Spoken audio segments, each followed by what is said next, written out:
The following is a special sport presentation of Renda Media. It's time for another Indiana Regional Medical Center High School Football Playoff Sports Night on AM 1160 and 101.1 FM WCCS and Renda Digital TV. Presented by the Homer City American Legion Post 493 and the Homer City Area Athletic Booster Club.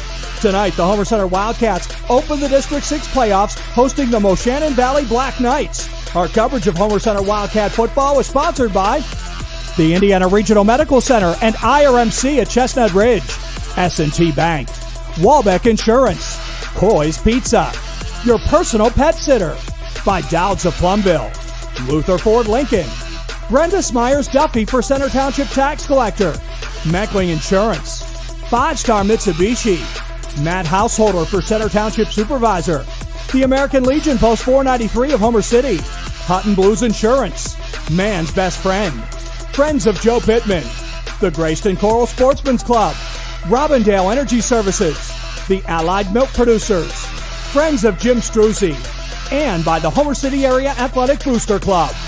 Now let's go live to the field for the S&T Bank Wildcats Live Playoff Pregame Show. Here's the voice of the Wildcats, Mark Bertig.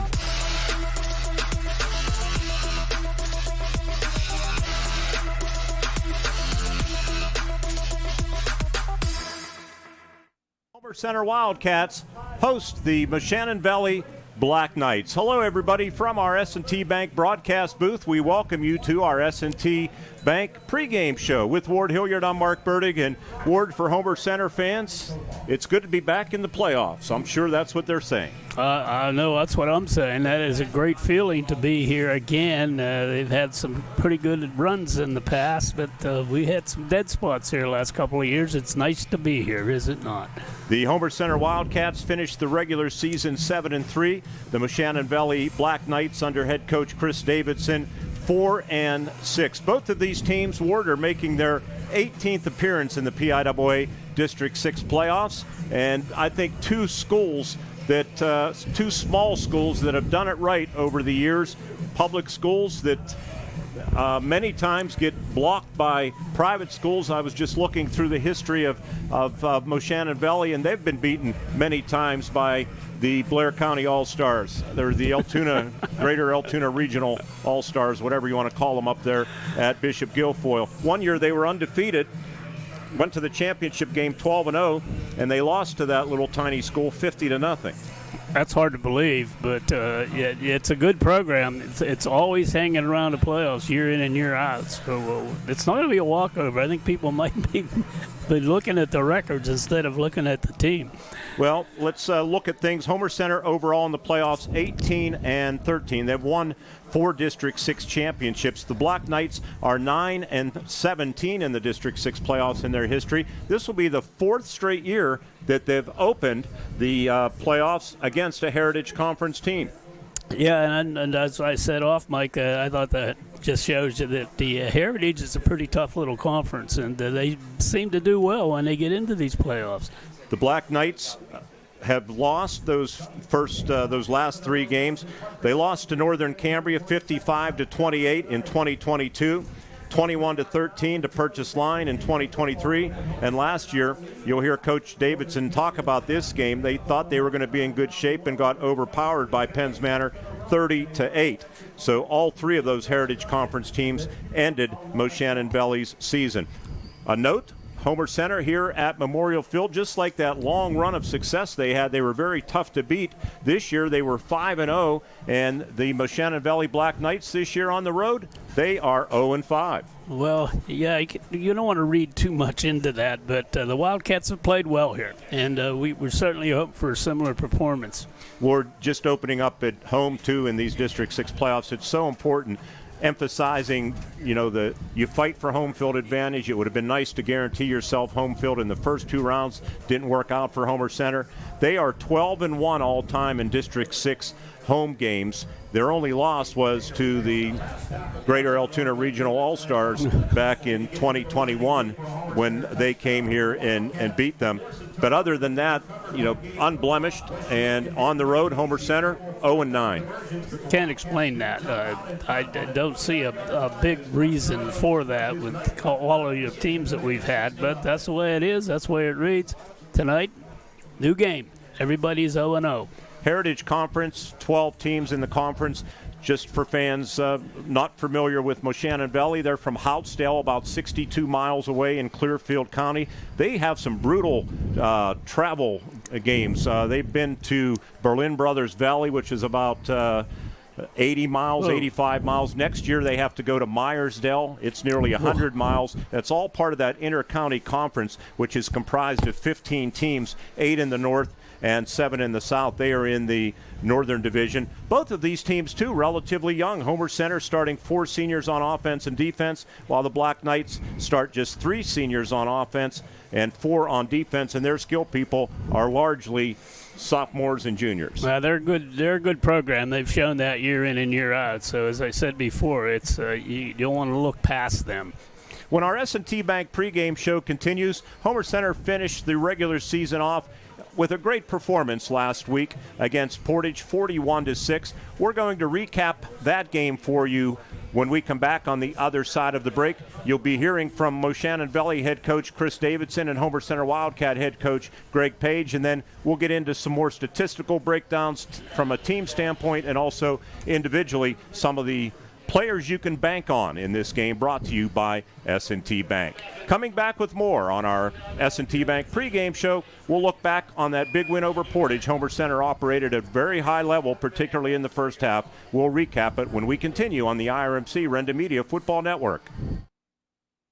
Spectacular savings are here at 5-star Mitsubishi Altoona. Ooh, this October we're brewing up scary good deals that will make your wallet with joy. Save up to 10 grand on your new Mitsubishi and available 0% APR for up to 60 months on all Mitsubishi models. Ooh. Don't ghost these savings. Get in today to the Mitsubishi Giant before these deals disappear.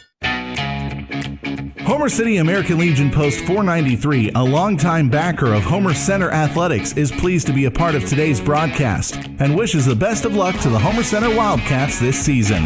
Homer City American Legion Post 493 has served Homer City and our veterans for more than half a century. They are a staple of the community and believe in giving back. So have fun today, teams. Represent your communities well. From your friends at the Homer City American Legion Post 493.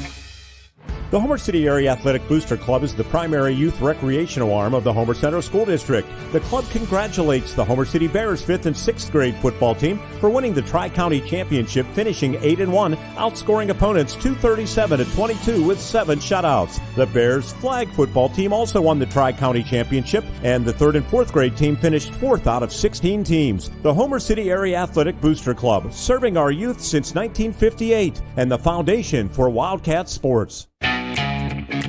Homer City American Legion Post 493, a longtime backer of Homer Center Athletics, is pleased to be a part of today's broadcast and wishes the best of luck to the Homer Center Wildcats this season. Homer City American Legion Post 493 has served Homer City and our veterans for more than half a century. They are a staple of the community and believe in giving back. So have fun today, teams. Represent your communities well. From your friends at the Homer City American Legion Post 493.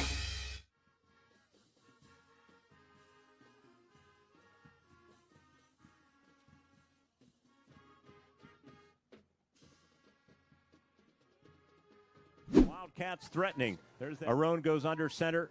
Done. Hands off to Koba into the end zone, untouched for a Homer Center touchdown. The sophomore's 10th rushing touchdown of the season. Receiver left and coming with the football and not getting anywhere, losing yardage as a matter of fact. He replaces Slonick as the punter with that knee injury that Slonick has, and the snap wobbles, and it's blocked by Homer Center. Football's loose, spinning at the 30-yard line, and it's picked up by the Wildcats, and running with the football is Dom Shimko. And Shimko from the Portage 16, tight end right is Caden McAnulty. To the left, Frazier. And Frazier with a block, Arone with the football to the 15, to the 10. He heads toward that left pylon for a Wildcat touchdown. On the first play from scrimmage after the block punt, sidecar to the left of Carson is Gabe Kobaugh, and Arone going to keep it. Arone to the 10-yard line, to the 5, to the flag, touchdown, his second of the night for Carson Arone.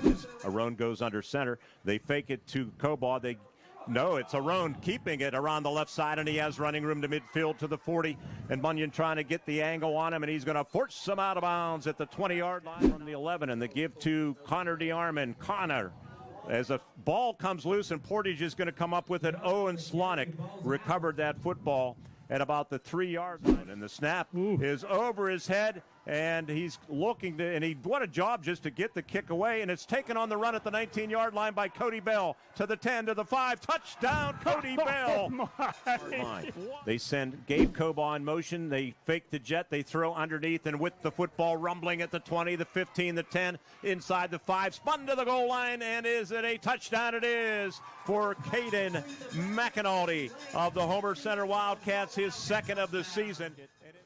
And Burkett hands it off, and it's Berardinelli again. Good hole. Berardinelli spins into the open, and he's at the 35, the 40. Arone trying to catch him. He's not going to do it. Berardinelli's going to take it 88 yards for a touchdown right down the right sideline and toward Bucko Skolteddy's fire pit. Deegan Fedoric to the left, and Arone's going to keep it. Arone comes back the other way to the 35, to the 30, to the 25, 20. Left sideline, 15, 10, and they drag him down at about the 7 or 8 yard line. As make to the 6 yard line, first and goal, 30-yard gain. Arone hands it off to Cobaugh. Cobaugh off the left side, backs his way into the end zone for a touchdown. And the Wildcats are on the board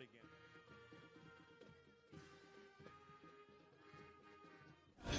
So, who's up for dessert? Ah, tempting, but I should check my balance first. Don't worry, I got it. No, all good.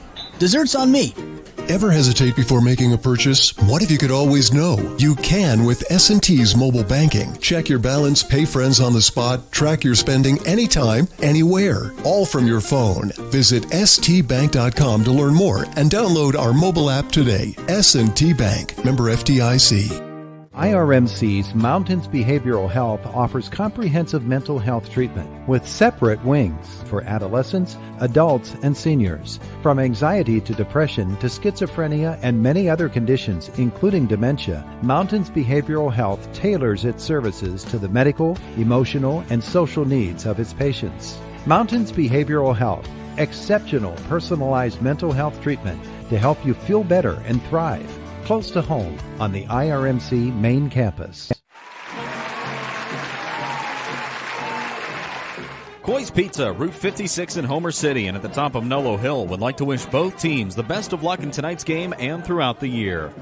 You can get ready for the game with a quick stop at Coy's Pizza for their perfect pizza, topped off with delicious cheese, perfect toppings, strombolis, and your favorite cold beverages. Coy's Pizza, Route 56, Homer City, and at the top of Nolo Hill on Route 422. It's always a great time for Coy's Pizza. Hi, this is State Representative Jim Struzzi, and like most of you, I find myself ready to watch some Friday night football, and this season is no different. I want to wish all our area athletes, band members, cheerleaders, and all who participate the best of luck for a safe, successful, and fun-filled season. These games wouldn't happen without the support of the community, and as a parent, I know the importance of after-school athletics and programs keeping our youth's mind and body ready to tackle life's hardest lessons. For me and my staff, good luck, and I'll be rooting for each and every one of you. Our pregame show from Memorial Field in Homer City continues, and pleased to have head coach Chris Davidson of the Moshannon Valley Black Knights joining me. And Coach, first of all, thanks for doing this. And it's always good when you're in the playoffs. And this is something that's not unfamiliar to Moshannon Valley as the school makes its 19th appearance in the District 6 playoffs. Yeah, this is bonus football. And I don't know how anybody could be disappointed with that. This is like a party. They invited us to the party, and we're going to make the most of it. And we're fortunate to be here, and we've had some ups and downs, and this is really like a culminating activity, and our kids are really excited about it. Well, you're 4-6, but like Homer Center, you've played some pretty stiff Class 2A competition along the way. So talk about your season and how pleased you were overall with your team. Yeah, we play a pretty decent schedule. We start off, at least during this cycle, we started off with North Star and Everett, who are considerably bigger than us, and they're very physical football teams.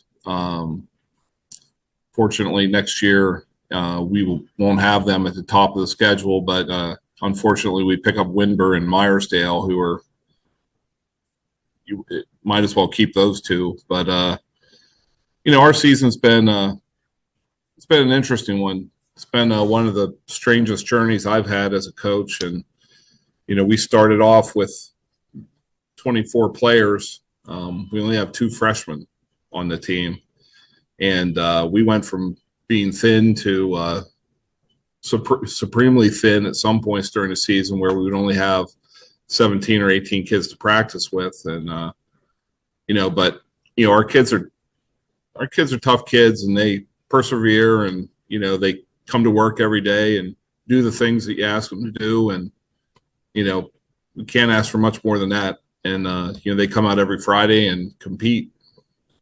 Well, you're not big, as you said, in terms of roster size, even when fully healthy. But overall, this is a pretty young team led by your sophomore quarterback, Brady Mihalko, and junior running back, Rocco Reefer. So it's and a group of nice receivers, too, with only one senior there in Chase Midehall. So youth is on your side moving forward. Yeah, we've been young forever. My first year here, we started 7 freshmen, I believe. And my second year, we started, I think, another 4 freshmen. So we've been pretty young. We've had some small senior classes over the last 3 years. And this junior class is our biggest with 10 players. So they're young, but they've been through the battles. This is their 3rd time in the playoffs. And, for our seniors, actually, this is their 4th time in the playoffs. So,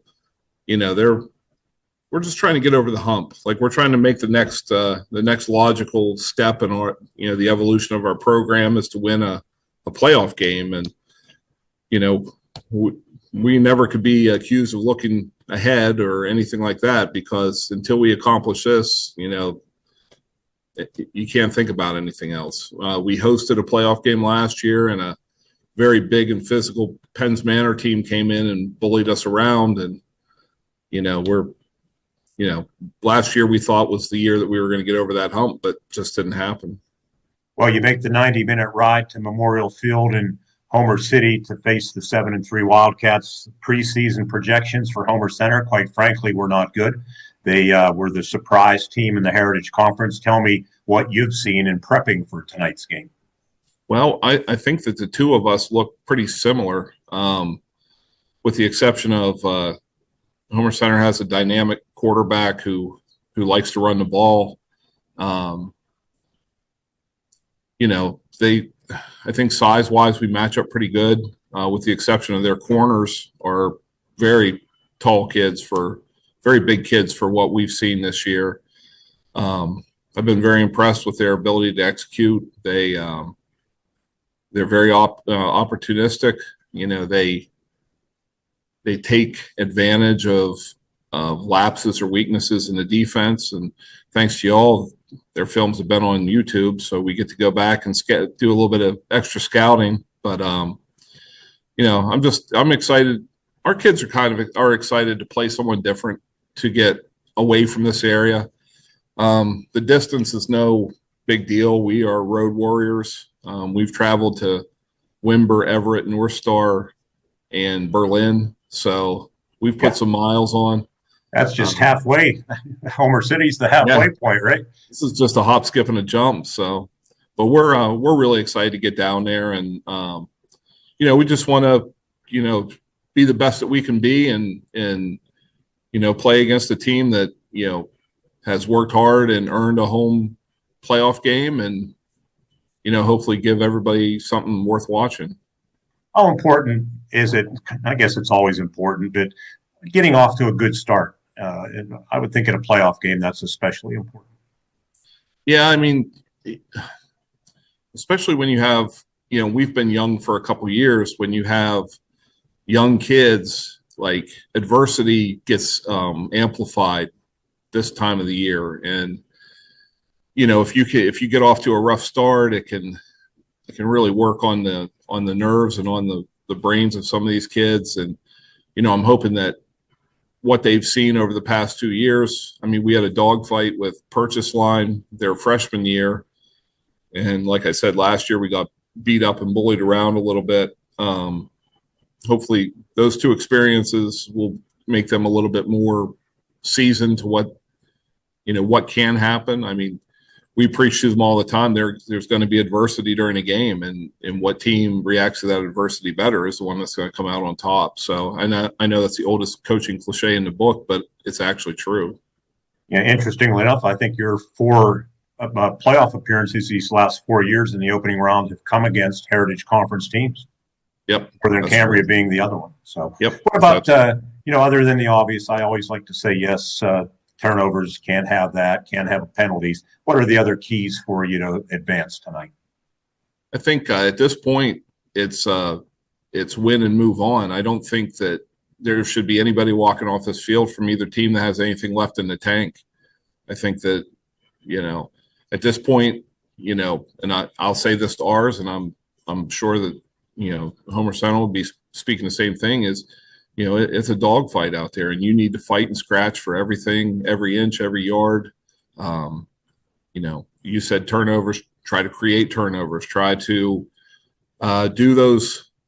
create that adversity that happens during a game, as opposed to letting it happen to you. And, just leave it all on the field. I mean, for our seniors, that, they might have a chance to play another game. And that's basically what we look at is, hey, this is an opportunity. Let's take care of this opportunity, and then let's try to move to the next opportunity. Chris, I really appreciate you doing this. Wish you the best of luck tonight against the Homer Center Wildcats. I appreciate it. Thank you very much. Head coach Chris Davidson of the Moshannon Valley Black Knights. They're the opponent, first round of the District 6 playoffs at Memorial Field in Homer City. Going to come back with Chris's counterpart on the other sideline, of course, head coach Greg Paige, brought to you by Walbeck Insurance on the other side of the break.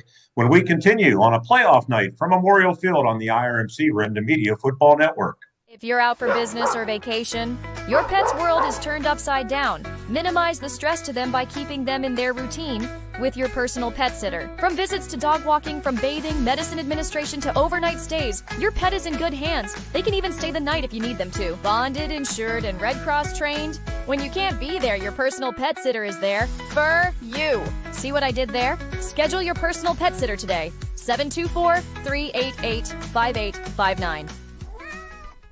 Center Township is growing stronger every day, and Supervisor Matt Householder is leading the way. Matt has improved roads and bridges and provided dedicated, proven leadership. Matt Householder is the clear choice. Real results. A brighter future for Center Township. Re-elect Matt Householder, Center Township Supervisor, because progress starts at home. Matt Householder, building Center Township together. I'm Matt Householder, candidate for Center Township Supervisor, and I approve this message. Life gives us enough to deal with, like doing your taxes, hosting in-laws. Oh, you're still trying to do the beard thing, huh? And of course, filing an insurance claim. But luckily, Auto Owners makes it easy. They pay what they owe, without any hassle. That's simple human sense. Get your instant quote today at wallbackinsurance.com or call us at 724-479-9378. More choices, more savings, more reasons to choose Wallback. Our pregame show from Memorial Field continues on a playoff football Friday, and it's time for the head coach Greg Paige show as we continue on the S&T Bank pregame show. And the coach's report brought to you by Walbeck Insurance, Main Street in Homer City. Visit them online and get an Insta-quote at wallbackinsurance.com. Coach, a little bit of insurance last week to assure a home playoff game, a pretty impressive performance against the Portage Mustangs. Really all phases of the game clicking and the kind of momentum you want to carry into your first playoff game in 3 years.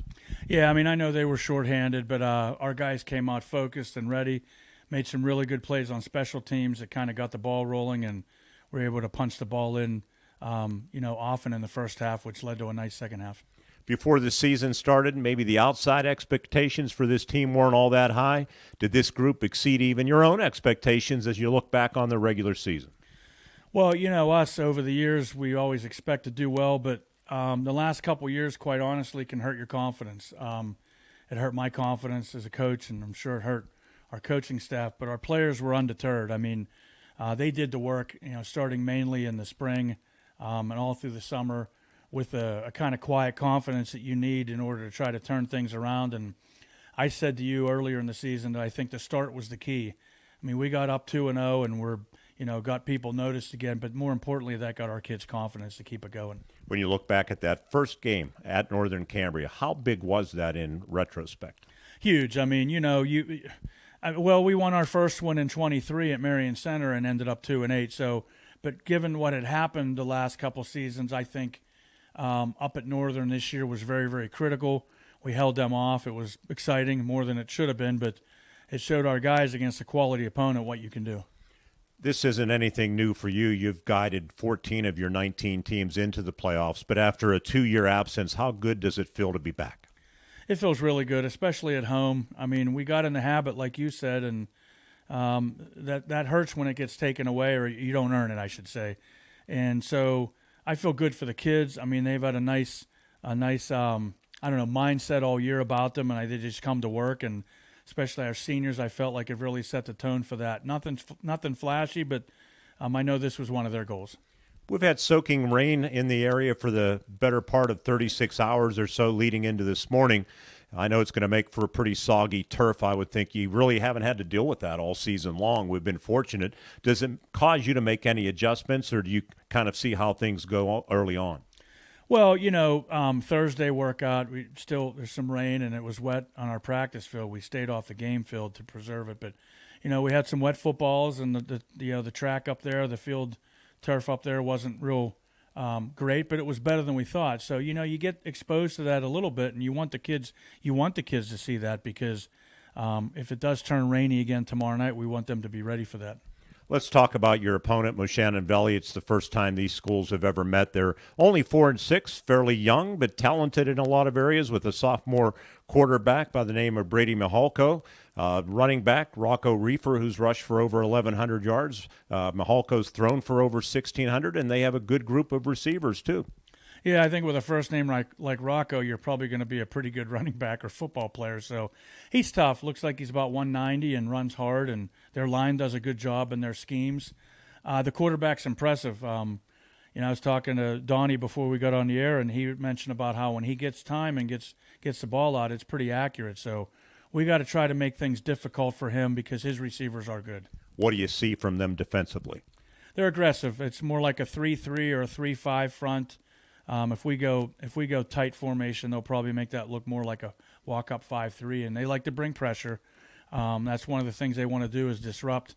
It reminds me a little bit of Township and Northern early in the season. We saw those defenses, and you have to take your steps and be lower, have a lower profile than them, and be ready to take that on. Both teams have been opportunistic. You are a plus 14. You have 12 touchdowns on 19 forced turnovers. They have a good number as well. You've only committed 5 turnovers. I mean, in some of the better teams you've had, I think, have committed more than 5. It's really an incredible number. Yeah, that's what any coach would want to see. I mean, I'll be honest with you. That's really impressive. I think going back to the summer in our camps, we really did stress ball security. That goes with your snaps. That goes with your running backs, your receivers after catching the ball.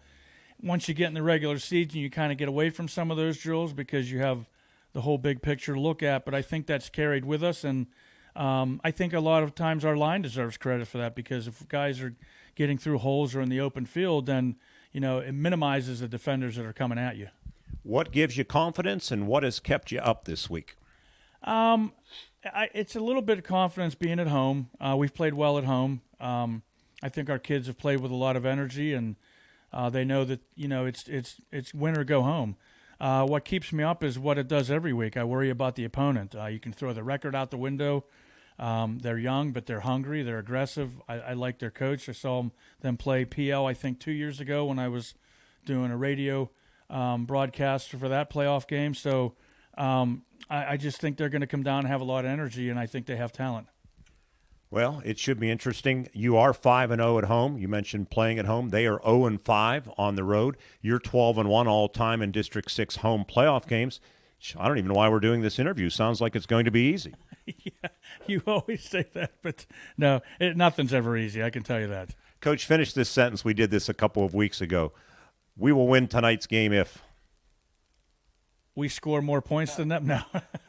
I don't even remember what I said a couple weeks ago, but it was something along, I know you said don't say penalties or turnovers, but I think if we can control the line of scrimmage. All right, Coach, thanks for doing this. Have some fun tonight. Good to have playoff football back at the friendly confines. Thank you guys for all you do. Head coach Greg Paige interview brought to you, as always, by our friends at Walbeck Insurance, Main Street in Homer City. Protect what matters most. Visit them online and get an instant quote today at WalbeckInsurance.com. Coming back with more on our S&T Bank pregame show from Memorial Field in Homer City. It's the Moshannon Valley Black Knights and the Homer Center Wildcats right here on the IRMC Renda Media Football Network.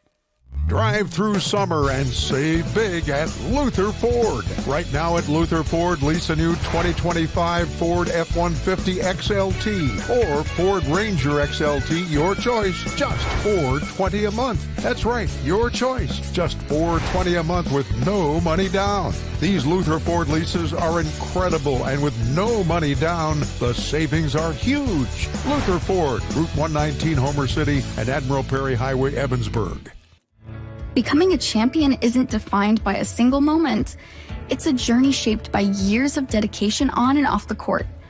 Milk stands out as a nutrient-rich powerhouse loaded with protein, calcium, and essential vitamins, making it crucial for muscle recovery and building strength. Fuel your passion with milk, a natural sports drink. Drink milk, stay strong, and play hard. Cheers to the incredible benefits of milk and sports nutrition. A message from the Allied Milk producers. Hello, I'm Brenda Smyers Duffy, and I'm ready to get to work for Center Township as a tax collector. For more than 35 years, I've held trusted and confidential positions, including 7 with Indiana County and 28 with the Commonwealth of Pennsylvania. I've taken the initiative to learn directly from the current tax collector to make the transition smooth. With my accounting background and lifelong commitment to this community, I'm ready to put my experience to work. I'd be honored to earn your support, and I wish the Wildcats the best of luck in the playoffs. The Homer City Area Athletic Booster Club is the primary youth recreational arm of the Homer Center School District. The club congratulates the Homer City Bears 5th and 6th grade football team for winning the Tri-County Championship, finishing 8-1, outscoring opponents 237-22 with 7 shutouts. The Bears flag football team also won the Tri-County Championship, and the 3rd and 4th grade team finished 4th out of 16 teams. The Homer City Area Athletic Booster Club, serving our youth since 1958, and the foundation for Wildcat sports. Robindale and its affiliated companies are proud to be a sponsor of all student athletes in the area. For nearly 2 decades, Robindale has been cleaning up refuse coal piles that dot and scar the western Pennsylvania landscape. To reclimate and beautify these areas, Robindale believes deeply in safety, compliance, and community responsibility. If you would like to become a part of the Robindale team, you can contact them at 814-446-6700, extension 122, or see how Robindale can assist your business at robindale.com.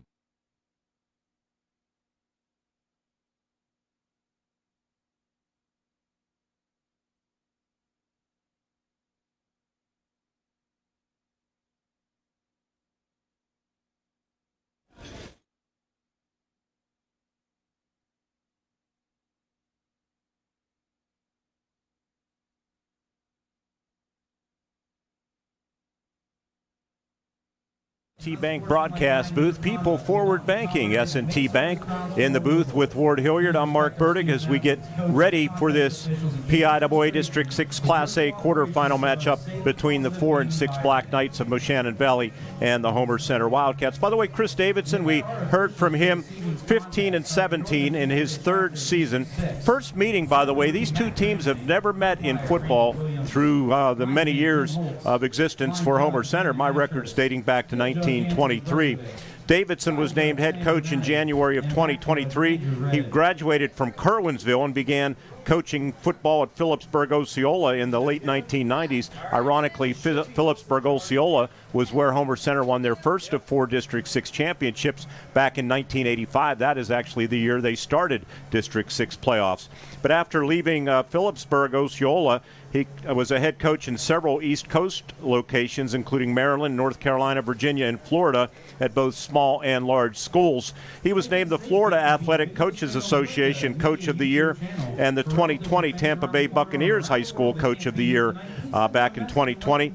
And he's turned around this Moshannon Valley program, which has had a lot of success through the years, but they had a downward turn 2016 through 2022, they were 16-43. He is 0-2 in the District 6 playoffs. Head coach Greg Paige, 121-87, 582 winning percentage. Or 14th time he's guided the Wildcats in his 19 years into the playoffs, and he's won a couple of district titles himself in 2013 and 17, and both of those victories came against the Greater Altoona Regional All-Stars, also known as Bishop Guilfoyle.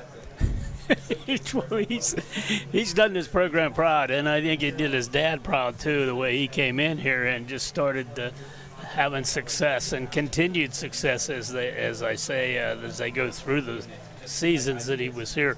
And again, playoffs are no stranger to him. He's familiar with how to prepare and everything. It's going to be interesting, though. We don't know much about Coach Davis, so we'll find out tonight, huh? Coach Davidson, it's interesting to see. Oops, as I drop my sheet, that's okay.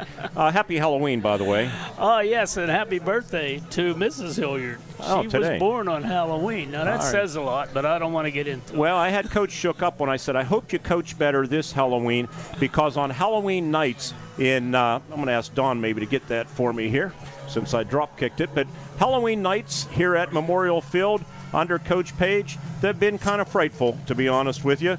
He is 0-2. 0-2 on Halloween nights.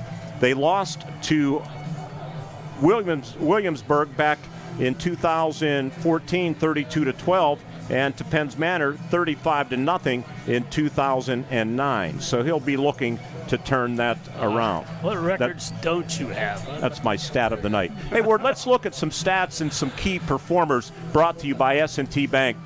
Records, of course, 4-6 for Moshannon Valley, 7-3 for the Homer Center Wildcats. Points per game, pretty even. 20.3 for the Black Knights, 24.6 for the Wildcats. Points against, 20.3 for Moshannon Valley, 15.6 for Homer Center, an improving defense. Yeah, much improved. I think that's the key to this season, Mark, is how well their defense performed. Total offense, 331 a game. Pretty good number for Moshannon Valley, 256 for Homer Center. They've been a little inconsistent at times. Defensively, the Black Knights give up 256, and Homer Center is allowing 241 yards of offense to their opponents. As for some players you can bank on, let's talk about that for a second. We'll look at the quarterback comparison first. Both underclassmen, both will be back next year. Carson Arone, 56% of his passes he's completed, 62 of 113. He's only thrown 2 interceptions. Homer Center as a team just 5 turnovers all season long. 852 yards passing for Arone. And rushing, big advantage, 7 touchdown passes, I should say, for Carson Arone. Rushing, 150 rushes, 788 yards, and 11 touchdowns. For sophomore Brady Mihelko of the Black Knights, he's completed 50% of his passes. They've thrown almost twice as much as Homer Center. He's 104 of 208. He's thrown 8 interceptions, 1,575 yards passing, 15 touchdowns, 24 rushes, only 6 yards, so not a factor on the ground. He's a good thrower of the football, and the Wildcats are going to have to do what they did last week, which put a lot of pressure on them. As for running backs, let's take a look at some more players that you can bank on. For the Homer Center Wildcats, Gabe Cobaugh has really emerged. The sophomore, 5'10", 171 pounds, 115 rushes, 568 yards, a 4.9 average, 11 touchdowns to match Arone. I think he's really grown as this season has gone on. That's a good word. That's a very good word. Yeah, I said that all along. I said I like what I saw early in the year, but each game he's gotten better. Now, the other fellow, Rocco over there, love the name, right? He scares me. Look at that boy. He's a solid. He's going to be a rough guy to bring down. 5'10", 190-pound junior. He's already rushed for 3,106 yards. If you're watching on Renda Digital TV, you see the stat in his career, 22 touchdowns. This year, 174 rushes for 1,192 yards, a 6.9 average, and 7 touchdowns for Rocco. Actually, he had better numbers as a sophomore. And continuing, of course, they like to pass the ball a lot. Some of the receivers for Homer Center, Riley Cobaugh is one that they'll be counting on tonight. Perhaps the speedster can find some open space. 15 receptions, 235 yards, a 15.7 average, and 3 touchdowns. Jack Moore, very athletic. Look for number 1, number 9. When they get in space, they can be dangerous. He leads them with 30 receptions, 526 yards, and a 17.5-yard average, 7 touchdowns, and a couple of other receivers. Chase Mittal is a young man that has 28 receptions, and Mason Abernethy, 22 receptions. So they like to throw the ball around. Yeah, and that'll make it tough on the secondary, the Wildcats, which has played pretty well this season. Riley, I mentioned last week, I think they need to get him involved again. They just seem to have overlooked him because they've had success doing other things. But he's the big play man, and I think we got to find him early. And finally, Ward, you know special teams can always make a big difference, right? Oh, yeah. And Just for Kicks, our S&T Bank player you can bank on Just for Kicks.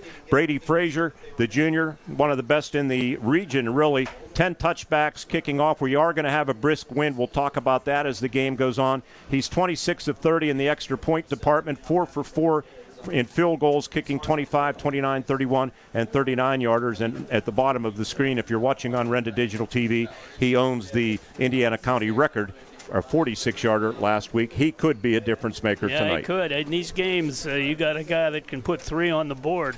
That is a huge advantage. All right, that's a breakdown of the stats and some of the looks at some of the individual performers, players you can bank on.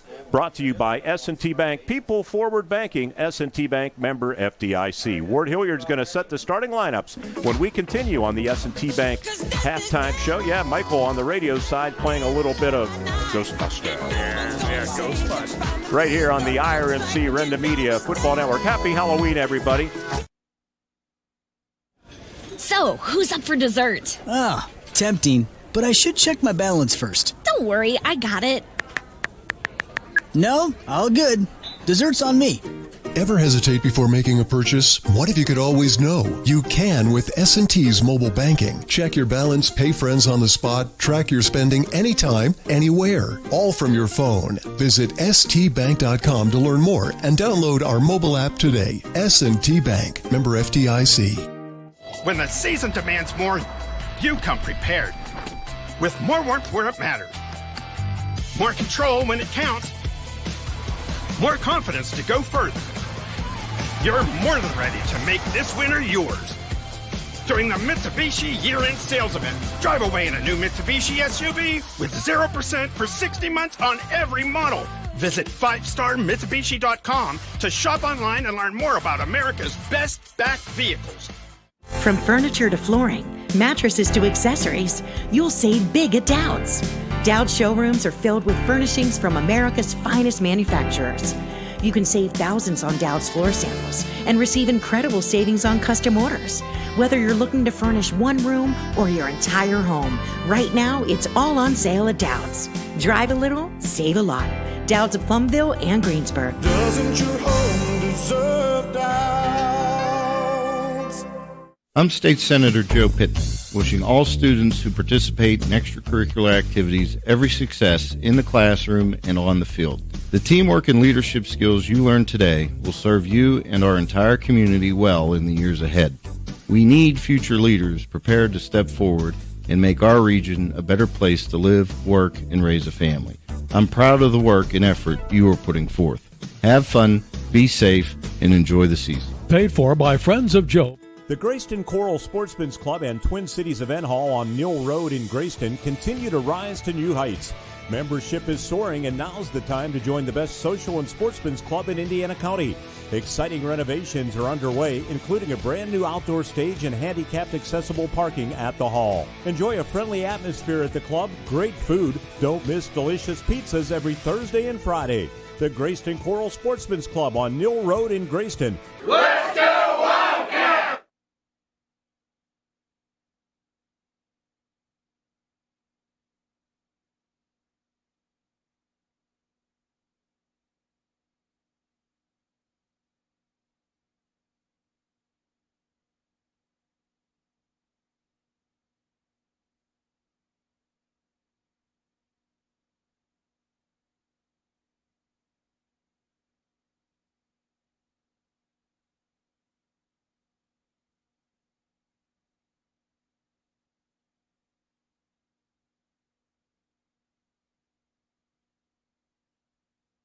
T-Bank pregame show from Memorial Field in Homer City, the Black Knights of Moshannon Valley and the Homer Center Wildcats. National anthem being played by the band from the bleachers. We are unable to pick that up for you.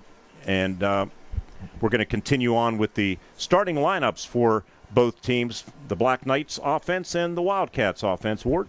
Okay, Fort Moshannon Valley, Mason Abernethy will be the one wideout. He's a 5'10", 155-pound junior. The left tackle is Gavin Lavelle. He is a 6', 195-pound junior. Logan Clark is the left guard of freshman, 6', 180. Justin Anderson, the center, senior, 5'10", 215. Right guard Andrew Honan. He's a senior, 5'10", 240. Right tackle Evan Krause, a sophomore, 5'10", 180. Tight end will be Brennan Canner. He is a 5'10", 180-pound junior. Quarterback Brady Mihalko. He is a sophomore, 5'10", 135. He's got to be more than that. I saw him on the field. The running back, Rocco Reefer. You'll hear quite a bit from him, 5'10", 190-pound junior. And that rounds out the starting lineups for the Moshannon Valley Black Knights. I love that name. Black Knights of the Hudson. Everybody know who that was? Okay. For Homer Center, Rodney Cobalt be the wideout of 5'9", 156-pound senior. Left tackle Jackson Taylor. He's been playing well, 5'10", 194. Left guard Dom Shimko, junior, 5'10", 182. Cullen Dunn, the center, sophomore, 5'9", 223. Zeke Butterly, the right guard, a junior at 5'9", 186. Right tackle Gabe Roofner, the big senior, 6'3", 244. A tight end is Caden McEnulty, who's been coming on lately, junior at 5'10", 216. The quarterback, Carson Arone, the junior, 6', 171. He'll be joined by Gabe Cobalt, the sophomore, 5'10", 171. And Connor DeArmond also will join them, the 5'7", senior, 162 pounds. That's the lineups as we have them right now for the Homer Center Wildcats. Thank you very much, Ward. Game kickoff is scheduled for 7:05 tonight here at Memorial Field. We want to thank the Graceton-Coral Sportsman's Club, proud supporter of the Wildcats all season long. Good luck in the playoffs tonight, and remember to the folks listening and watching that tonight after the game is the annual club Halloween party. It actually starts at 8 o'clock tonight and partying until midnight. Stop by after the game. Tomorrow night, the 1st of November, hard to believe, the Twin Cities Event Hall will be having a polka dance featuring Tom Andrasik and the Polka Express. Fun begins at 7 p.m. Doors open at 6. Also, our co-presenting sponsor tonight, the Homer City Area Athletic Booster Club, the primary recreational arm of the Homer Center School District. Congratulations to the Homer City Bears, 5th and 6th grade championship football team, and to the flag football team as well. Founded in 1958, the Homer City Area Athletic Booster Club. You know who scored the first touchdown in the history of the Homer City Boosters? Was it me? No, just missed. No, it was 28 toss. I ran her in against Irwin. And that was the highlight of my career. Hey, the playoffs are here, and the team at IRMC at Chestnut Ridge is behind the River Valley Panthers all the way, and the Homer Center Wildcats, and the United Valley Lions, and all of our hometown heroes. When the game gets tough, don't sit on the sidelines. IRMC at Chestnut Ridge Urgent Care is open 7 days a week from 8 till 8 for illnesses and minor injuries. Located off of Old Route 22 in Blairsville, they are your full-service outpatient facility. IRMC at Chestnut Ridge. Get in, get out, get better. Ward, what about quickly keys to the game? Well, keys for Moshannon Valley: possess the football, try to move it down the field, keep Homer's offense off the field. Of course, they need to have some success on the ground as well as through the air. They like to pass, but they got to run the ball too, because the Wildcats can put pressure on a quarterback. And again, these games always mean got to avoid turnovers. So that's for them. For Homer Center, they've got to really concentrate on stopping the run, and that way they know that they're going to be looking at a good offense through the air, so they can work at stopping the pass as well. They've got to run the ball with Cobalt and mix in the passes with Carson Arone, and also his run-pass option plays. And finally, take advantage of the kicking game. Get better field position. games like this, field position is always a key. Keys to the game brought to you by Luther Ford. Route 119 in Homer City, where it is Truck Month at Luther Ford in Homer City. That's our S&T Bank pregame show, brought to you by our friends at S&T Bank, People Forward Banking. The Wildcats are going to hope they can keep this season moving forward. When we come back, it's time for the opening kickoff from Memorial Field in Homer City. First home playoff game since 2021. Wildcats are 12-1 all time here at Memorial Field in D6 playoff games, and they are 5-0 this year at home. The Moshannon Valley Black Knights 0-5 on the road, so something has to give, I guess, but Homer Center hoping to keep that record unblemished. The opening kickoff is right around the corner, right here on the IRMC Renda Media Football Network. IRMC's Mountains Behavioral Health offers comprehensive mental health treatment with separate wings for adolescents, adults, and seniors. From anxiety to depression to schizophrenia and many other conditions, including dementia, Mountains Behavioral Health tailors its services to the medical, emotional, and social needs of its patients. Mountains Behavioral Health, exceptional personalized mental health treatment to help you feel better and thrive. Close to home on the IRMC main campus. Homer City American Legion Post 493, a longtime backer of Homer Center Athletics, is pleased to be a part of today's broadcast and wishes the best of luck to the Homer Center Wildcats this season. Homer City American Legion Post 493 has served Homer City and our veterans for more than half a century. They are a staple of the community and believe in giving back. So have fun today, teams. Represent your communities well from your friends at the Homer City American Legion Post 493. The Homer City Area Athletic Booster Club is the primary youth recreational arm of the Homer Center School District. The club congratulates the Homer City Bears 5th and 6th grade football team for winning the Tri-County Championship, finishing 8-1, outscoring opponents 237-22 with 7 shutouts. The Bears flag football team also won the Tri-County Championship, and the 3rd and 4th grade team finished 4th out of 16 teams. The Homer City Area Athletic Booster Club, serving our youth since 1958, and the foundation for Wildcat sports. Of action is being brought to you by American Legion Post 493, a longtime backer of Homer Center Athletics, proud to sponsor the first quarter this evening. Go Wildcats. Ward, you're making a lot of noise on the air by messing with that. Just leave it alone. Noise.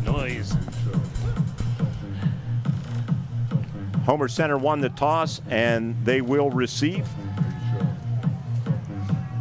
4th straight year that the Moshannon Valley Black Knights are facing a Heritage Conference team in the opening round of the District 6 playoffs.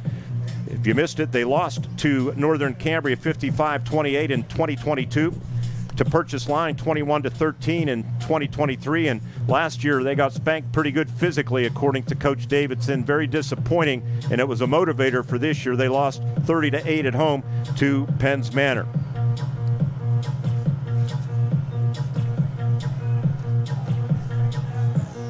Kicking off for the Black Knights will be Rocco Reefer, their outstanding junior running back. And it's a line drive kick caught on the run by Cody Bell, and Cody returns it over the 45 up to about the 47-yard line. So good hands by Cody Bell, brought down by Gavin Lovall. I think Cody Bell always wanted to be a running back. He just takes advantage of every chance he gets, and he looked good there. That's tough, catching that line drive and not fumbling it.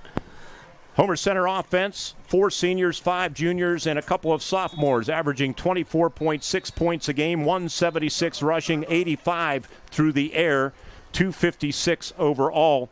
Outstanding giveaway takeaway, official timeout on the field, by the way, ratio for Homer Center for both teams, really 14 plus for Homer Center. They've forced 19 turnovers, have only committed 5, and they have Fedoric in motion behind the formation, and they hand it off to Gabe Kobaugh, who runs it up the middle and nudges into Black Knight territory to the 49-yard line.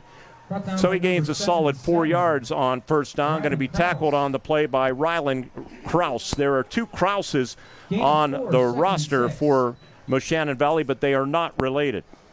Good second effort there by Michael Colbaugh there. He got hit initially and then plowed through for the 4-yard pickup. Gabe, one of the players we highlighted on our pregame show, 568 yards rushing and 11 touchdowns in a row. Read option going to keep it and through a hole to the 45, has a first down, heads toward the right sideline, right down the numbers to the 30, to the 20, to the 10-yard line, and he's into the end zone or not. Let's see if they give him a touchdown. And no signal, and they are saying touchdown, Homer Center Wildcats, 49 yards, Carson Arone's 12th of the season, and just like that, they blow the horn here at Memorial Field. It's 6-0 Homer Center. Boy, how much success has he had in that play? He was dragged down just as he got to the right flag, but in the end zone as Logan Clark tackled him. But the Wildcats, outstanding start here. Carson Arone. 2 plays, 1 touchdown. That's pretty good math. 2nd down and 6 play. Brady Frazier to attempt the extra point. He's 26 of 30, another player that we highlighted as a difference maker. Holder is Carson Arone. Long snapper, Drew Fisher. Snap is good. To kick is a line drive that just got over the bar, but it is good. They don't ask how pretty, they just ask if it's good or not. 2 plays, 53 yards, 48 seconds. That's a nice start for Homer Center on the IRMC Renda Media Football Network. Hi, this is State Representative Jim Struzzi, and like most of you, I find myself ready to watch some Friday night football, and this season is no different. I want to wish all our area athletes, band members, cheerleaders, and all who participate the best of luck for a safe, successful, and fun-filled season. These games wouldn't happen without the support of the community, and as a parent, I know the importance of after-school athletics and programs keeping our youth's mind and body ready to tackle life's hardest lessons. From me and my staff, good luck, and I'll be rooting for each and every one of you. What sets one insurance agency apart from another? Building relationships. Hutton Blues Insurance prides themselves on building strong, personal relationships with their clients.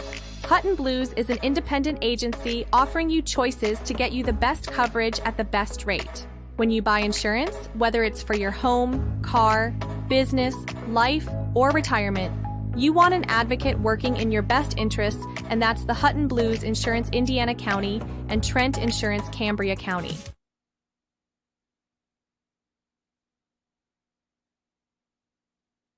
Has it teed up, and his kick is high and long, going to be taken at about the 7-yard line. Right sideline return for the Black Knights in a big hole, and Brady Frazier is going to be the only one that can catch Mason Abernethy down the right sideline. He forces him out of bounds, but not before a return of about 77 yards. We'll see officially where they mark it out, but here come the Black Knights answering right back. Something that Homer has really improved upon was kick coverage. That was not the case there. Abernethy got a nice job of finding the hole, and then he just turned on the jets, and that's how you're supposed to run kicks back. Homer's D, back to the wall. 77-yard return. And the football's at the Homer Center 16-yard line.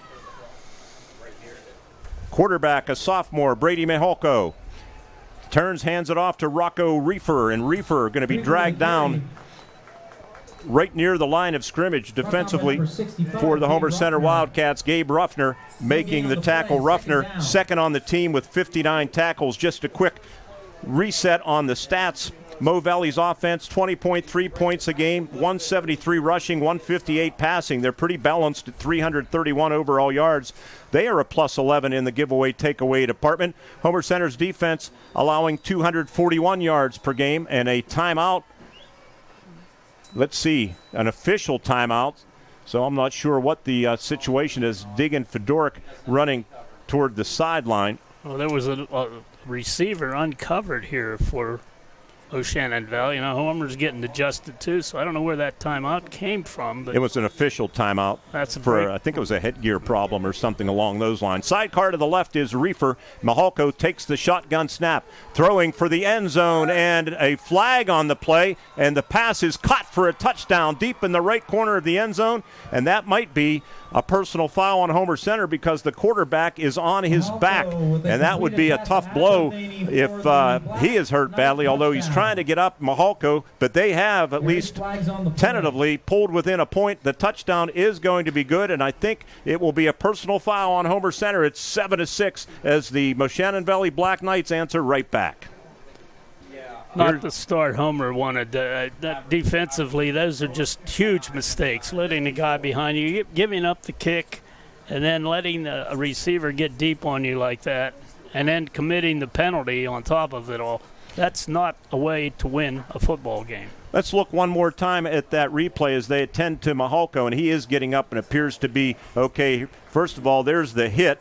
I think it was Jackson Taylor that hit him, and a beautiful catch pulling it in one-handed was Abernethy as 1-9 matched up against another 9. Homer Center's Drew Fisher, and Abernethy got the better of it. Beautiful pass play that covered 16 yards. He did well to get rid of it. The pressure was right there, and he is still able to get the ball on the money. 2 plays like Homer Center. They matched the Wildcats. This one shorter, 16 yards, took 43 seconds. Wildcats took 48. Rocco Reefer to attempt the extra point. And the snap is put down and the kick is up. And the kick is no good. He missed it.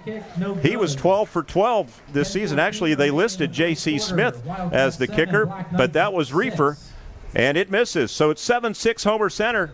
We're off and running, aren't we, in this District 6 quarterfinal game from Memorial Field in Homer City. Our coverage continues right here on the IRMC Renda Media Football Network.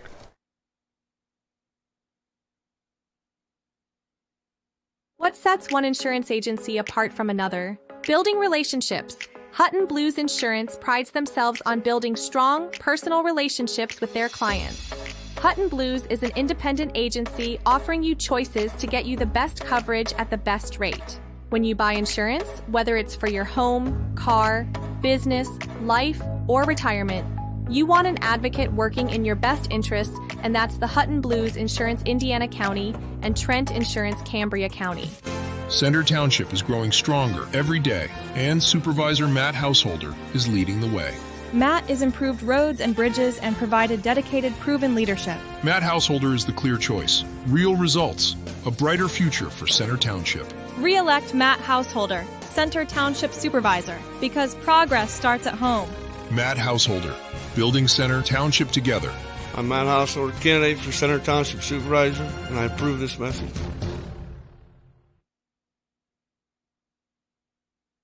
Homer Center Athletics proud to sponsor the first quarter this evening. Go Wildcats. So they mark off the personal foul penalty, and the kick is going to go into the end zone and through the end zone.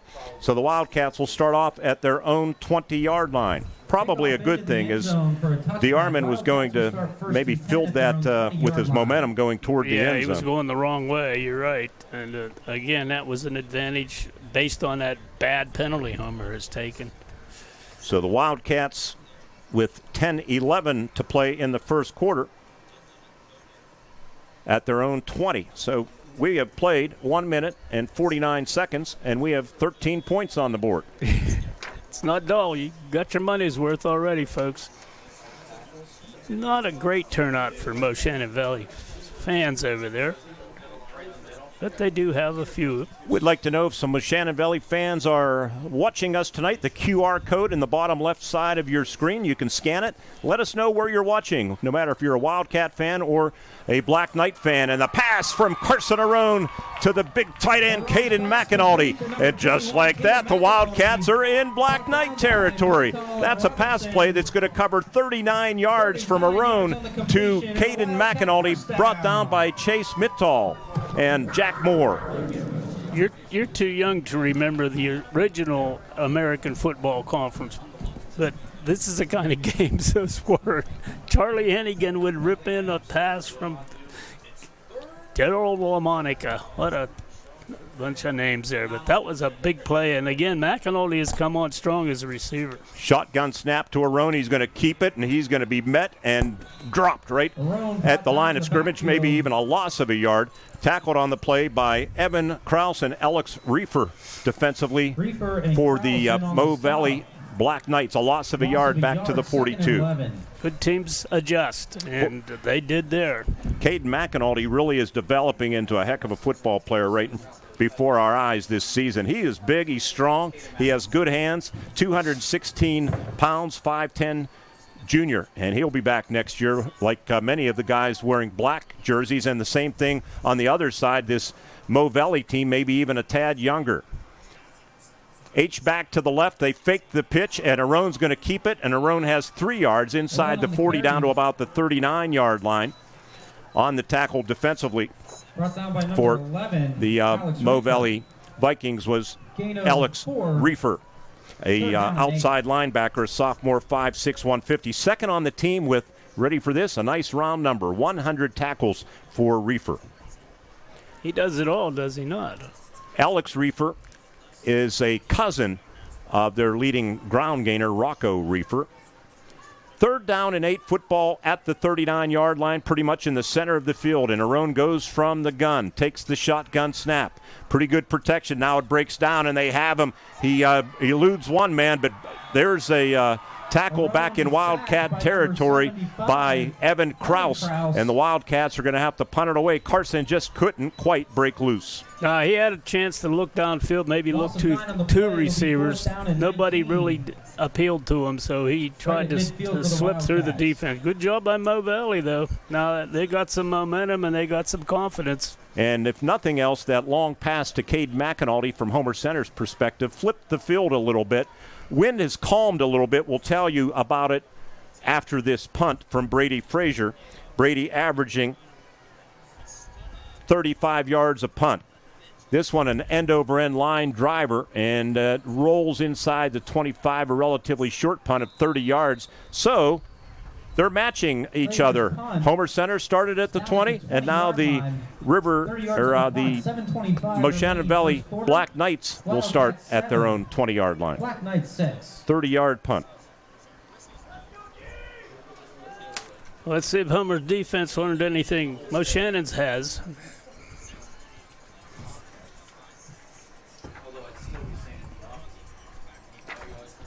Receiver to the left boundary, their leading receiver, Jack Moore, with 30 receptions for 526 yards and 7 touchdowns. Saw some video. He's very athletic, as is Abernethy. But they hand it off, and Rocco Reefer trying to get to the edge, and not much. Maybe back to the line of scrimmage. Let's see. Gabe Cobaugh being credited with a force out on the far side of the field. The weather... The rain stopped this morning. Field is in excellent condition. They painted it, Mookie Wilson and the grounds crew. What a job they did reading the forecast, anticipating, and it looks great. They have the numbers outlined in black. That's a lot of work, fans. If you're watching, you can see it. It looks fantastic, and we appreciate it. Everybody appreciates the work that they do. Wind gusts in the 7 o'clock hour expected to be 29 miles an hour, and it's gusting pretty good at the back of the quarterback, Brady Mihalko, right now, who goes under center. And he hands it off, and Reefer, 1 yard, maybe 2, up to the 22-yard line, 23. Let's see where they put it down. Dom Shimko on the tackle for the Homer Center Wildcats, 3rd on the team with 50 tackles and a couple of fumble recoveries, too. Actually, it's right at the line of scrimmage, no gain. There's you look on our screen on Renda Digital TV. Thank you, Ted Maseko, providing the pictures up above us tonight for you. The number 40. That's Ward's age cut in half. Brady Mihalko. Close. Steps up, throws down the seam, and he has Jack Moore, makes a little move. Frazier trying to hang on, and he finally tackles him, but not before he gets to the 49-yard line, but a gain of 30 yards from Mihalko to Jack Moore. Mihalko coming in a sophomore, 104 of 208 for 1,575 yards, and he's hurt Homer Center here early. Yeah, Homer's not getting the pressure they need to get on. Those are deep passes, and that takes time, and the Wildcats are not putting pressure on Mihalko. The give to Reefer. Reefer trying to bounce it, can't do it, so they're having trouble running the football. Homer Center doing a good job at the line of scrimmage, but they're having their way passing the football. Caden McAnulty made that tackle for Homer Center. Reefer doesn't have great speed, and you can see that on his last few plays. He's not getting to the edge, and Homer's always had problems with that. but they are covering it very well tonight. Now the next step, put some pressure on the quarterback. Wildcats defense has forced 19 turnovers. They've scored on 12 touchdowns on those 19 turnovers. That's an outstanding mark.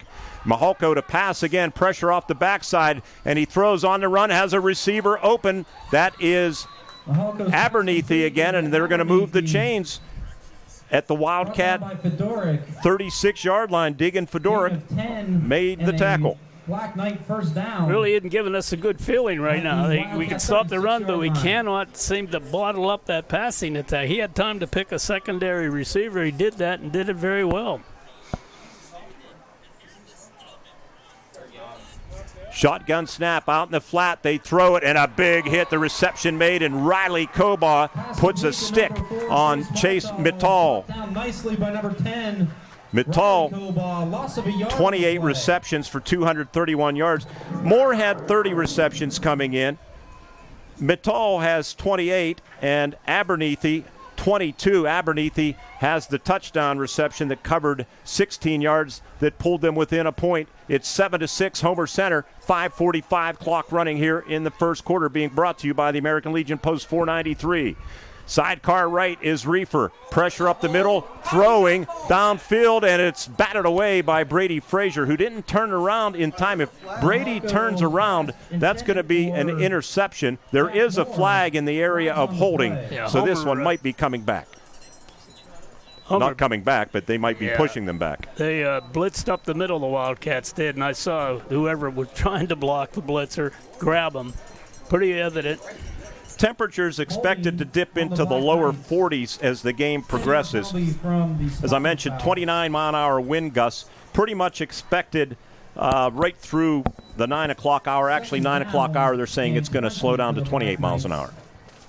There's your weather forecast word. Out-of-town scoreboard, Juniata Valley leading Northern Cambria. Same score, 7-6.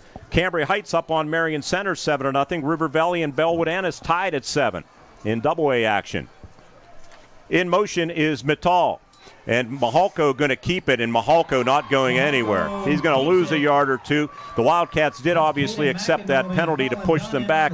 Colin Dunn, the sophomore, 5'9", 223-pounder, made the tackle. And now it will be 3rd down and 20 for the Moshannon Valley Black Knights.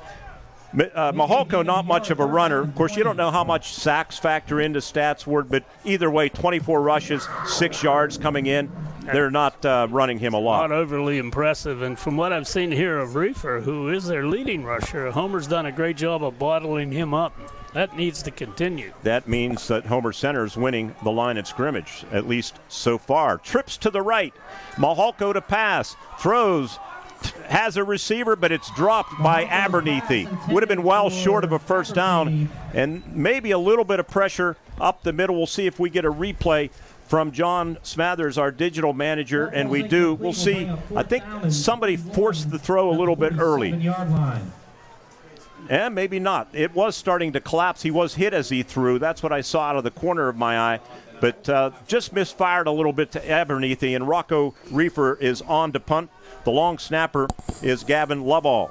Reefer averaging 30.8 yards per punt. Gunner on the left side is Abernethy. And the kick is ugly. He shanked it. It goes into the Wildcat bench. Let's see the referee coming up the sideline. They are going to mark it at the 20. We do have a media timeout. 27-yard punt from Moshannon Valley. Wildcat ball. When we return, it's 7-6 Homer Center on the IRMC Renda Media Football Network. Spectacular savings are here at 5-star Mitsubishi Altoona. Ooh, this October we're brewing up scary good deals that will make your wallet with joy. Save up to 10 grand on your new Mitsubishi and available 0% APR for up to 60 months on all Mitsubishi models. Ooh. Don't ghost these savings. Get in today to the Mitsubishi Giant before these deals disappear. IRMC's Mountains Behavioral Health offers comprehensive mental health treatment with separate wings for adolescents, adults, and seniors. From anxiety to depression to schizophrenia and many other conditions, including including dementia, Mountains Behavioral Health tailors its services to the medical, emotional, and social needs of its patients. Mountains Behavioral Health, exceptional personalized mental health treatment to help you feel better and thrive. Close to home on the IRMC main campus. Homer City first quarter being presented by American Legion Post 493, a longtime backer of Homer Center Athletics. Proud to sponsor the first quarter this evening. Go Wildcats. And our presenting sponsors, Graceton-Coral Sportsman's Club and the Homer City Area Athletic Booster Club. We thank them for making our video stream possible. Checking the out-of-town scoreboard, I think River Valley, somebody just kicked a field goal. And it was River Valley's Cole Heckathorn. So in the first quarter, they lead 10-7. Cambria Heights also in Double-A action, leading Marion Center 7-0. Class A, Juniata Valley 7. Colts of Northern Cambria 6. And Arone going to keep it. And Arone breaks one tackle and trying to run through an ankle tackle. Has 5 yards, maybe 6 to the 26-yard line. On the tackle for the Black Knights was Gavin Lovall. That's a good effort at first down. You win first down at 5 yards or more. Just control the football and keep the Moshannon defense on the field. Second down for Wildcats with the football at their own 26-yard line, leading offset I, and the give is to Kobaugh. Kobaugh bounces it, has a first down, and up near the 34-yard line. On the tackle, Alex Reefer of the Mo Valley Black Knights. That's their spread.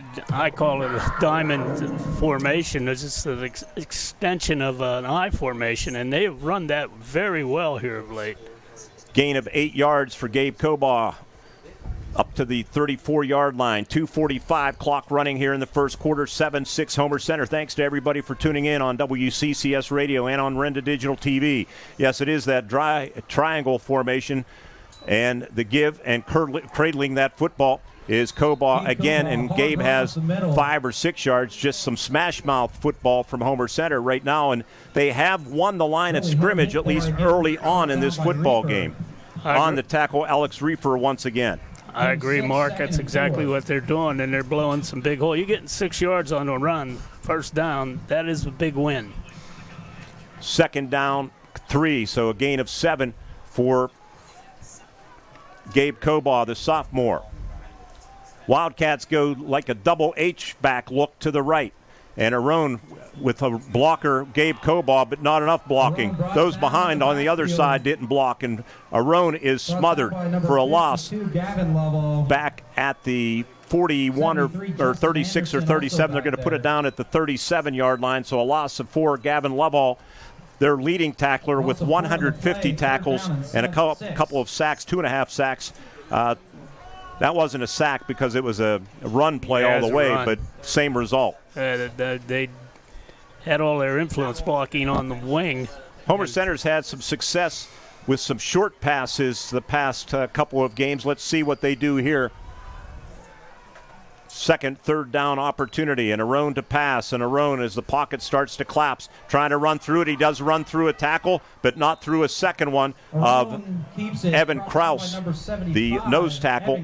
They're going to put him down at the 42-yard line. It'll be a 4th down and 2, and an interesting decision for head coach Greg Paige of the Wildcats. You know, watching more, there was no short routes in that pattern, and I think the last couple, that's why they're getting to Arone. He doesn't have a short pass to make, and obviously that isn't working. So you got to look for those, as you said, those short outs to McAnally perhaps.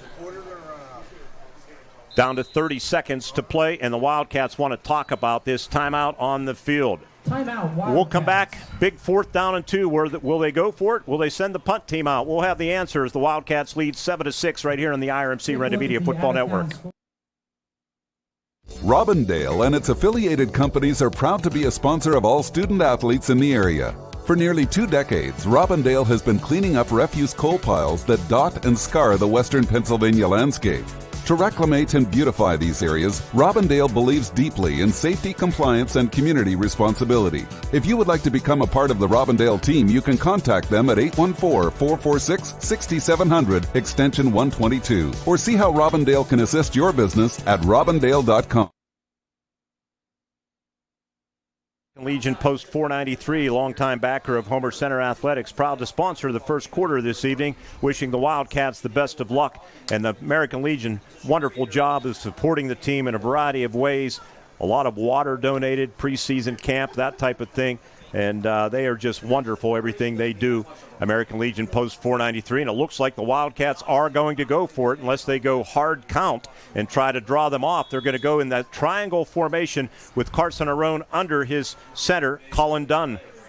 And they do snap it, and they give to the second man through. That is Gabe Cobaugh, and he leans, and it's going to be short, I think. Yeah, I think it is. Unless he gets a favorable spot. The line judge on this side is right near the 44-yard line, but on the other side is they're spotting that ball short. I don't think he made it. I don't think he did either, and he had to make a quick cut to avoid that hit and did not. And here's a replay as we get it thanks to John Smathers.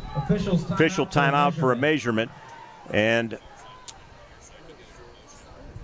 I'm not sure who made that tackle. Was Gavin Laval, and they're measuring, but it's going to be Moshannon Valley football.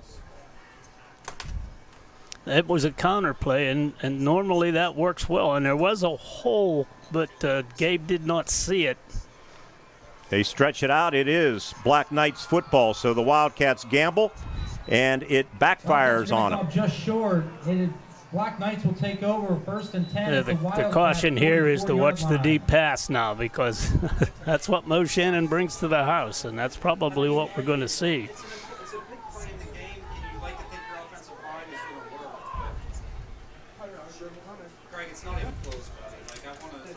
First down and 10 to go. John, would we get one more look at that replay after this play or not? Is it possible? We'll get to see if there was some questioning to our left about the spot, but I think it was fair. So they give to Reefer, and Reefer who lined up as like in a left wing position and came to his right, has some positive yardage of about 3 from the 44 to the 41-yard line on the stop, Caden McAnulty. Let's go to that replay. Just look at the spot as the Wildcats went double tight, and they gave to Gabe, and yeah, it was right. They did a great job on the spot as the first quarter comes to a close. We thank American Legion Post 493 for presenting the first quarter. Moshannon Valley, good operating position when we start the second. They trail Homer Center 7-6 on the IRMC Renda Media Football Network.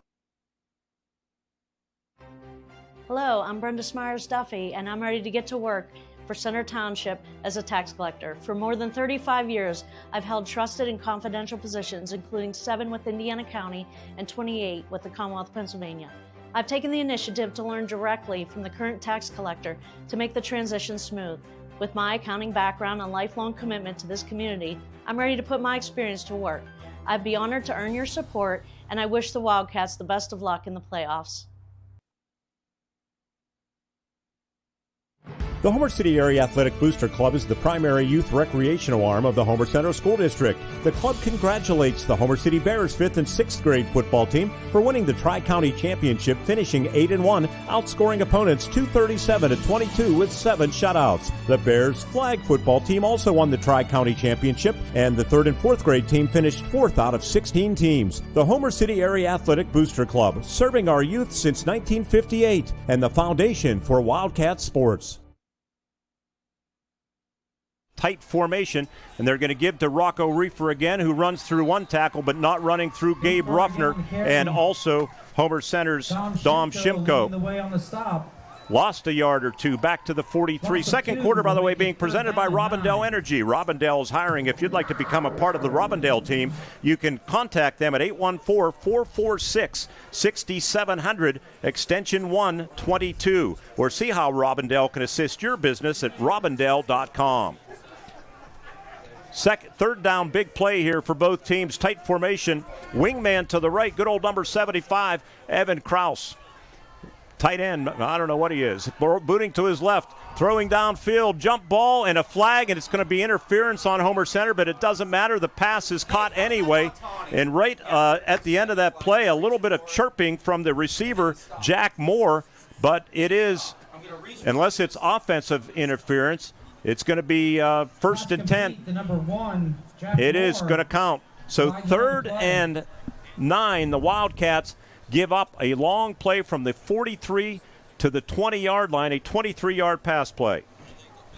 And that really emphasizes the need for pressure on the quarterback. He is just having a field day with these deep passes, and that's because he's not getting enough pressure to move.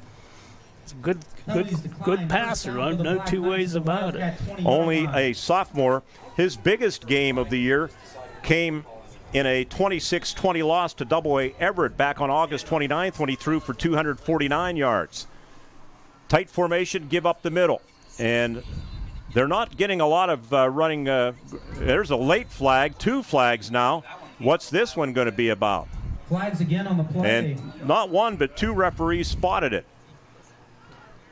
Short gain. We have a replay, John. Here's a replay. I think it might have been Reefer. No, it was Alex Reefer. It was Reefer, but the other Reefer, Alex, number 11, on the carry. He just threw another flag, Mark. Which side? On the sideline? Well, one of the other officials, not the main official. First quarter stats, rushing, Mo Valley 6 carries, 4 yards. Homer Center 10 for 19. 4 for 4 passing for 58 yards for Mahalco. 2 for 2 for Arone for 88 yards. Total plays 12 for 107 for Homer Center, 10 plays 62 yards for Moshannon Valley. Time of possession 7-11 for the Wildcats, 4:49 for the Black Knights. Well, you saw that, did you not? I was looking at the stats, so I didn't see anything. Personal foul on Moshannon Valley, unsportsmanlike on Homer Center. Obviously, they offset. The Wildcats are shooting themselves in the foot, and the coach is going to have a lot to talk about at halftime. 11:02 left here as the wind is really gusting as we look at the flag in the south end zone. It is starched right into the face of the Moshannon Valley offense, but that last pass play wasn't a problem for the young Q, Brady Mahalco. Tight formation again. Rocco Reefer to the left, his cousin Alex to the right, and they hand the football off. And it is Alex Reefer again on the carry who gets inside the 20. So a different look here for the Moshannon Valley Black Knights. Dom Shimko on the tackle for the Homer Center Wildcats. Bring up a 3rd down and 8. Linebackers are doing a nice job of plugging that middle, and so far the wings have been pretty strong too. But getting a picture on Renda Digital TV of the flag that is now wrapped around the flagpole to the left of the scoreboard. But it is warmer in the booth, let's put it that way, in our S&T Bank broadcast booth. People Forward Banking. Mo Valley moving forward right now, and the handoff to Rocco Reefer, and he's tripped up in his own backfield by Dom Shimko. And that's going to set up 4th and long, maybe dangerous situation now for Homer Center, the way Brady Mahalco's been throwing the ball. It's going to be 4th and 13 back at the 23. As they shot the linebacker Shimko, we get a look on the replay monitor. Their place kicker did pretty good. I don't know if they want to try that. Good read by Shimko. John Smathers, our digital manager in the booth, our statistician Jerry Rosside, Don Mester, our spotter, along with Dennis. Producer back at the radio station, Michael Bertig. Mahalco booting to his right, looking, throwing for the end zone, and it's out there, and it is dropped in the end zone. Would have been a touchdown. It was intended for Jack Moore, and the Wildcats are going to take over on downs. Wildcats will take over. Get a replay here. I'll probably have a better look at this instead of leaning up in the booth here. And just, he should have had it, really. Yeah, That's probably a catch he makes the majority of the time. It's a well-thrown ball on the run. So I'm concerned right now, as well as they're passing the football. Homer has done nothing really to stop that. They need to get something going offensively now. So with 9:27 left, Wildcats take over at their own 23. We'll tell you about the QR code in the bottom left of your screen after this play, and they give on a counter, and with the football, Connor DeArmond.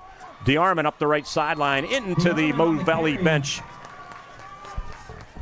And he has a first down out over the 35-yard line up to the 37, tackled by Chase Mittal. Great run by DeArmond. That's a nice little compliment to fans. Gabe If you're Cobalt. watching on Renda Digital TV, scan the QR code in the bottom left if you're able to, and just a short field will pop up, and just let us know where you're watching, and we'll try to acknowledge some of these as we move along here tonight. By the way, end of one, Richland leading United Valley 14-6. Motion man Koba toward the formation, and they're going to run it. Arone runs into a brick wall, and Rocco Reefer made that tackle. Number 0, Rocco Reefer. Rocco Reefer, one of the 12. inside linebackers, the 5'10", 190-pound junior. You can see they prepared for that run option, and just stuff that he's had success, maybe once with that. Carson Arone has. Yeah, to the tune of a 49-yard touchdown run. And that was it. Second down and 12 for the Wildcats. Twin receivers, they go 2 by 2. Actually, it's one receiver at the top of your screen if you're watching twins at the bottom, and Arone throwing out in the flat to the tight end McAnulty to the 40. Makes a nice little move, 45-yard line. He'll be about 3 yards shy of a first down. He is a weapon. Caden McAnulty brought down by Cam Robinson. Cam Robinson, a safety, senior, 5'9", 160. They only start 4 seniors on defense, 4 juniors, 2 sophomores, and a freshman. Resting at their own 44-yard line. Want to say hello to some folks watching. Brodsky Stefan from Thornton, Colorado, tuned in tonight. You Mo Valley fans in the Houtzdale region or anywhere in the country or the world for that matter, let us know. We want to acknowledge you too. We appreciate having you on board. Carson Arone going to keep it. Carson going to be dragged down and thrown down by Rocco Reefer after a 2-yard gain to the 47-yard line. They are reading number 14 right now. Warden do a pretty good job on Carson Arone. Well called. That's exactly what they're doing here. This is a big play here. Homer needs to get the first down. Want to say hello to Jessica Johnston from Blauvelt, New York, tuned in to tonight's game. So the first 2 I punch up are both out of state.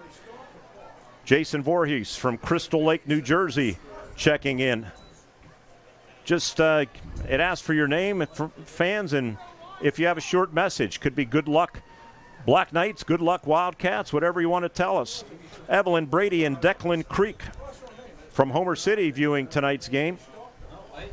Mike Rummel from Jacksonville, Florida. We have radio stations in Jacksonville, Florida. Mike, I hope you listen to Gator Country in Jacksonville. 4th down, short. They're going for it, and the give to Koba. He's not going to make it again. Not even close. And Mo Valley's going to take over. Coach Paige saying first down, but I don't think he's close, Ward, unless they get a favorable spot. They put it at the 43-yard line. We'll get a replay here. Line of scrimmage is the 42. I didn't even think it was close enough to measure, but it looks like that's what they're giving them a first down. Wow, that's a deep breath there. Ward, he wasn't close to the 43-yard line. I didn't like the call, but it doesn't matter what I like. And Gabe's been busting those big time here, but they're not getting the holes blown up.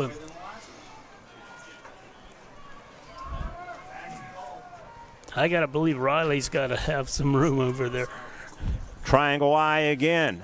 Play action pass, and wide open is Fedoruk. Fedoruk at the 28 left sideline. He's taking it to the house, I think. Nope, they force him out of bounds inside the 5. I thought that was going to be an easy trip to the end zone, but it is a successful play. That was a good call, Mark. From the 48-yard line down to the 4-yard line. Play action, and Carson slightly underthrown, but it was a good pass, and Deegan just across actually the 5. outside the 5-yard line, or inside the 5 at about the 4-yard line. Reason it was a good call is that Moshannon was cheating up a little there. They were stopping the run. They wanted to stack it, and you can see the result. 2 guys were open in that play. Sidecar left is Gabe Cobaugh, and Carson Arone going to keep it, and Carson Arone into the end zone for his second touchdown of the night and his 13th of the season, and the Wildcats extend their lead. They maybe got a gift on a favorable spot from the officials, but they will take it, and they lead 13-6 at the 6:40 mark of the first half. That's a way to bounce back. You went back to your strength, and then you finally used that play action to a good effect. That's going to really get Moshannon Valley to thinking a little bit.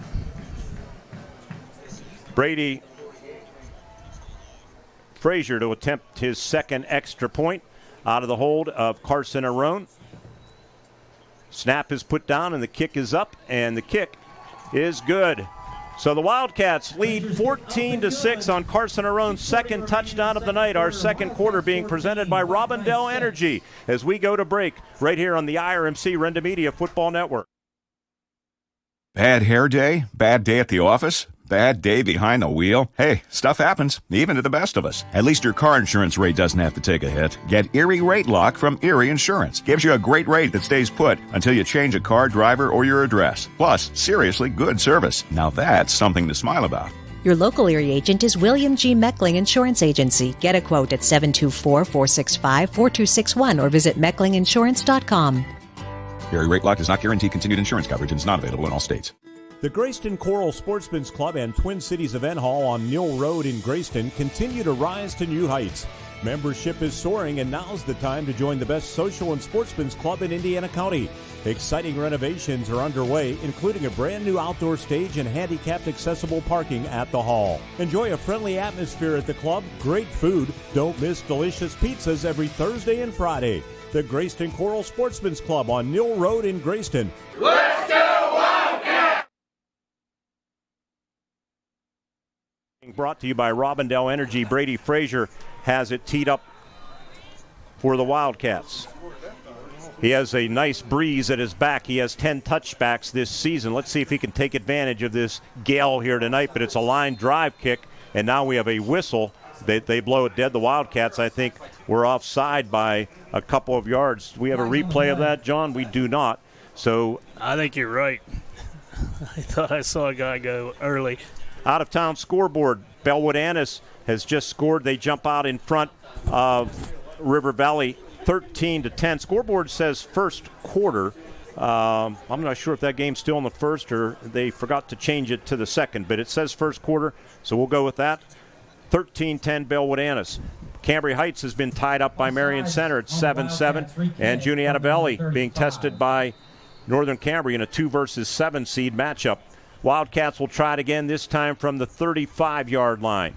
And Frazier approaches the ball, end-over-end kick, and it's going to be taken and goes through the hands of Jack Moore and into the end zone for a touchback.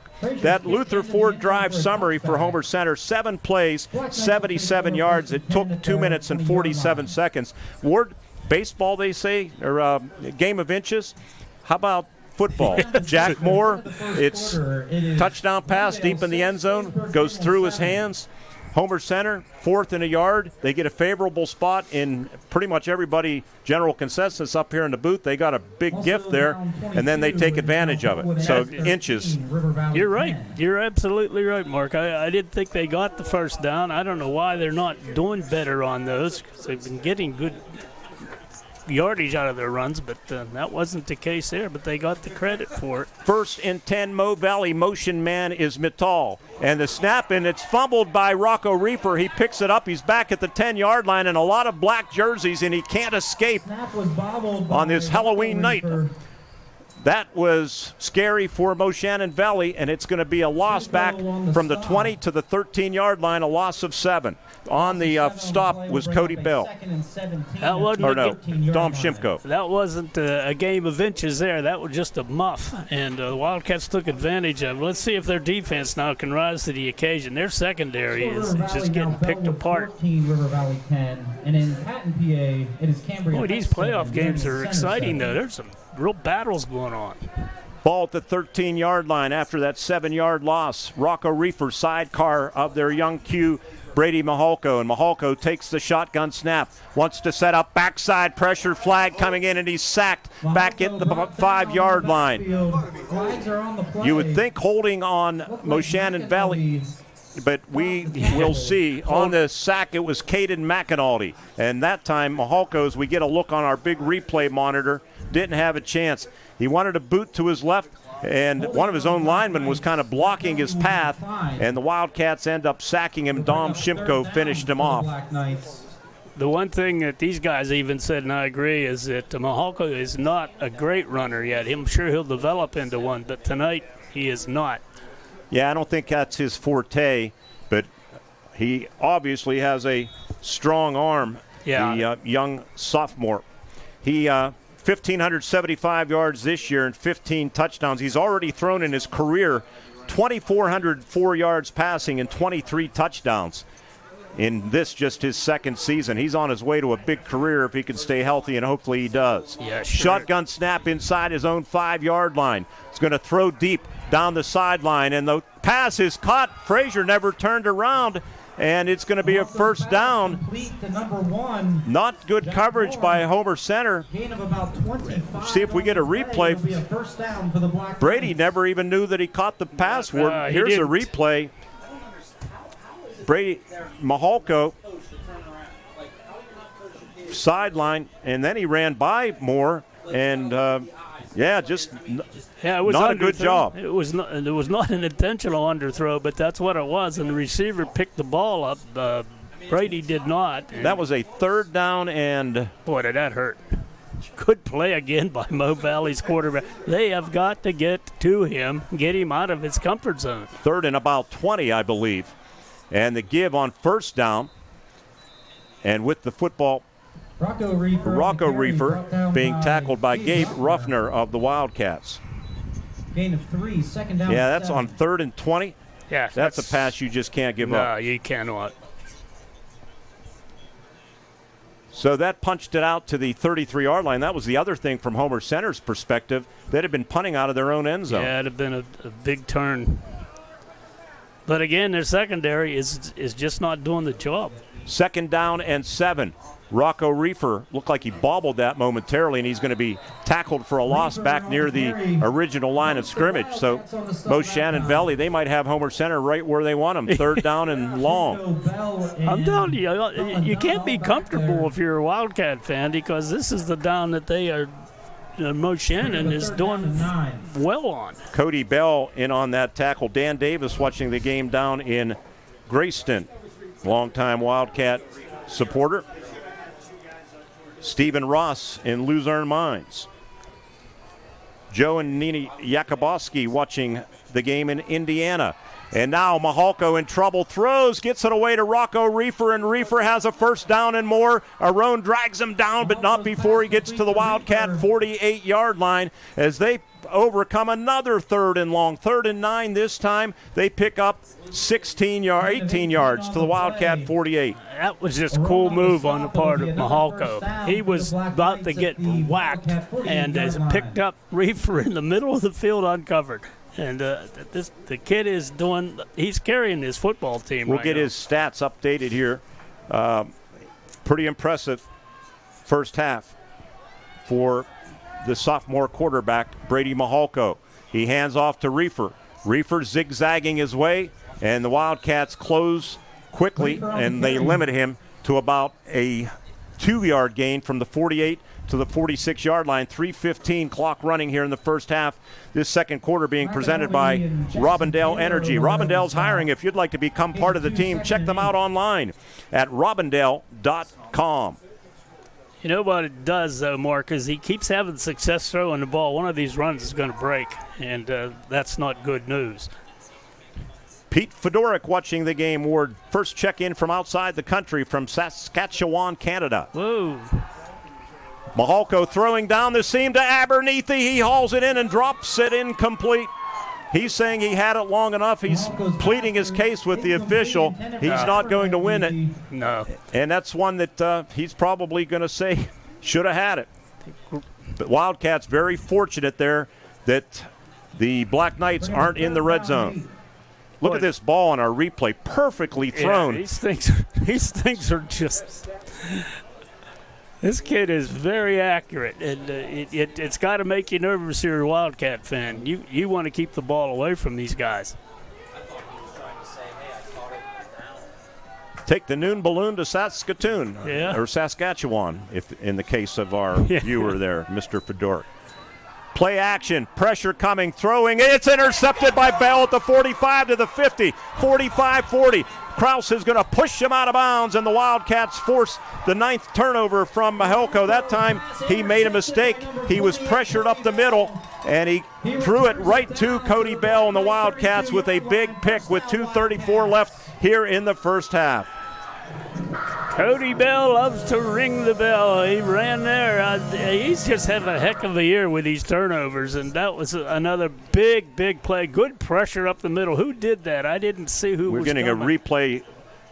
He picked it off at the 45 and returned it 21 yards to the 30, make it 22 yards. We do have a media timeout on the field. Second quarter being presented by Robindale Energy with 2:34 left. Wildcats have the ball back off of the Cody Bell interception. It's 14-6 Homer Center on the IRMC Renda Media Football Network.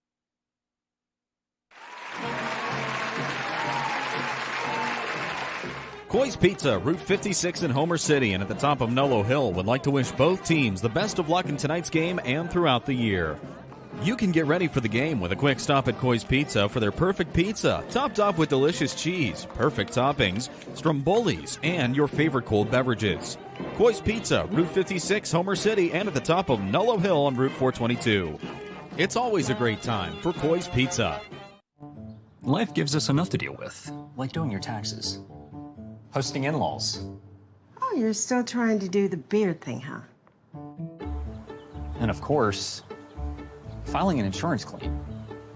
But luckily, Auto Owners makes it easy. They pay what they owe, without any hassle. That's simple human sense. Get your instant quote today at wallbackinsurance.com or call us at 724-479-9378. More choices, more savings, more reasons to choose Wallback. Presented by Robindale Energy. Mahalko, that mistake. But prior to that, 7 of 9 for 135 yards and a touchdown. If not for a couple of drops, it's even bigger. 1st and 10, Homer Center. And Arone gives to Gabe Kobaugh. He has running room, bounces it, and then he's dragged down from behind by Logan Clark, the freshman. Good solid game, though. Logan Clark, one of the DNs, did a pretty good job. Yeah, that's a win on first down for Homer Center from the 33 to the 27. It'll be 2nd down and 5. Bellwood Annis has jumped out in front of River Valley 14-10. Marion Center now leading Cambria Heights 14-7. Juniata Valley, and with 1:28 left in the half, leading Northern Cambria 7-6. Colts playing them tough. Arone going to keep it. Arone through a little opening inside the 25-yard line, down to close to that lead chain. Going to depend on the spot. It was Gavin Lovell making that tackle. About 2 yards to go here. Kristen Cordish watching the game in Cottonwood, Arizona. Thanks for checking in. We've had several states here mentioned tonight. The Anderson brothers. 3rd down and 2. Sidecar right, Gabe Kobaugh. Arone takes the snap, hands it off to Gabe. Gabe, first down. This time it will not be contested as he hangs onto that ball and shows some strength at the 21-yard line. It'll be a new set of downs for the Wildcats. Making the tackle was the freshman defensive end, Logan Clark, who's 4th on the team with 59 tackles. Shannon's doing a pretty good job at controlling Homer's run. They're getting yardage, but they're not getting chunks like we might have expected. Larry Ross checking in from Tamarack, Florida. And there's a mishandled snap. And the Wildcats are going to probably take a timeout, and they do. We're going to keep it right here. The playoffs are here, and the team at IRMC at Chestnut Ridge is behind the Homer Center Wildcats, River Valley Panthers, United Valley Lions, and all of our hometown heroes. When the game gets tough, don't sit on the sidelines. IRMC at Chestnut Ridge Urgent Care is open 7 days a week from 8 to 8 for illnesses and minor injuries. Located off of Old Route 22 in Blairsville, they're your full-service outpatient facility. IRMC at Chestnut Ridge. Get in, get out, get better.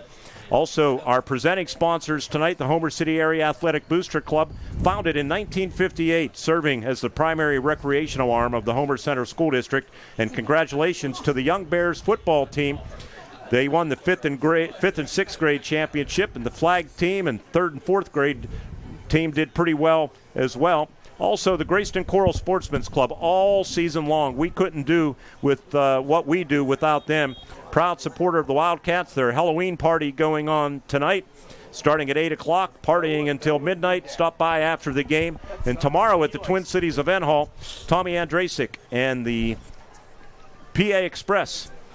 Fun begins at 7 o'clock. Doors open at 6. $10 cover charge. Tomorrow sounds like a fun night, both tonight and tomorrow.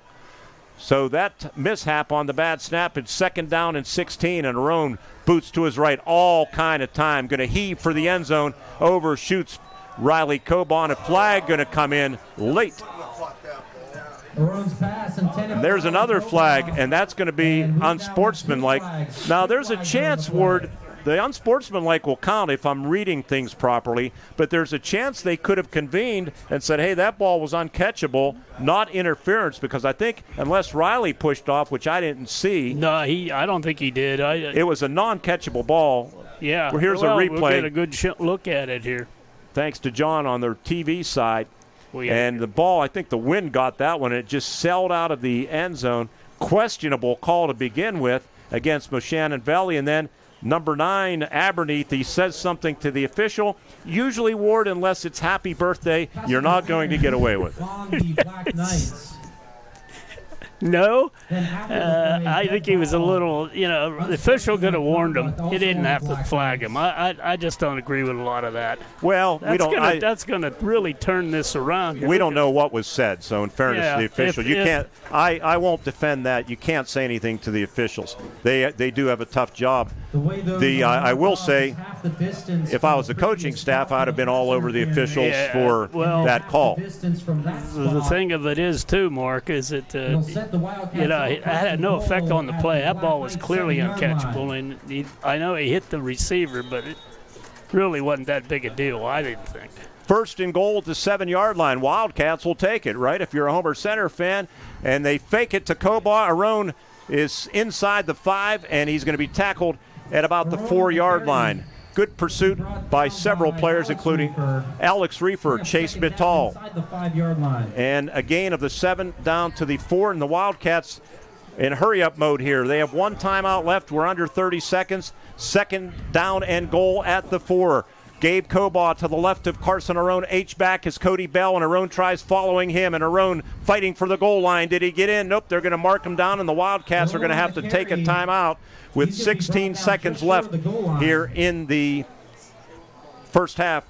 And this quarter being brought to you by Robindale Energy. Timeout Wildcats.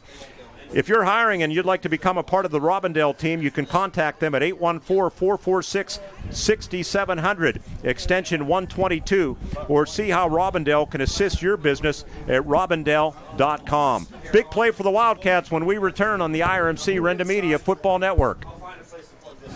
So, who's up for dessert?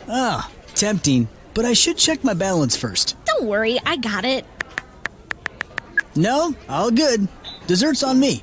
Ever hesitate before making a purchase? What if you could always know? You can with S&T's mobile banking. Check your balance, pay friends on the spot, track your spending anytime, anywhere, all from your phone. Visit stbank.com to learn more and download our mobile app today. S&T Bank, member FDIC. This 3rd down play might be a good time for a play action, because if it's incomplete, you're going to leave some time on the clock. If you run it and get stopped, half's probably over. Yeah, it's probably over. You got a good point there, Mark. You should have been a coach. Triangle I. Frazier in the backfield. Dotting it is Gabe Cobaugh. Arone turns, hands it off to Gabe Cobaugh. Gaping hole off the right side, opened up by Zeke Butterly, Gabe Ruffner and company, and the Wildcats score their third touchdown of the first half, and they lead 20-6, capitalizing on Cody Bell's interception, and then a questionable call and an unsportsmanlike on Mo Valley. They'll take it either way, and it's 20-6. 13 seconds left in the half. And as a sigh of relief from the sideline below us, Homer has not played a very good game, but they're still managing to do enough to have a nice lead here, and that's the important thing. Flag on the play. Flag. And this crew from Northern Cambria, I was told, Northern Cambria chapter, I believe.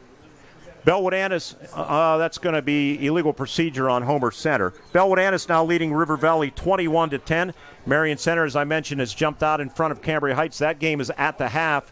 It is 14-7, and Juniata Valley, as the half is almost over there, 1 second left, they lead Northern Cambria 7-6.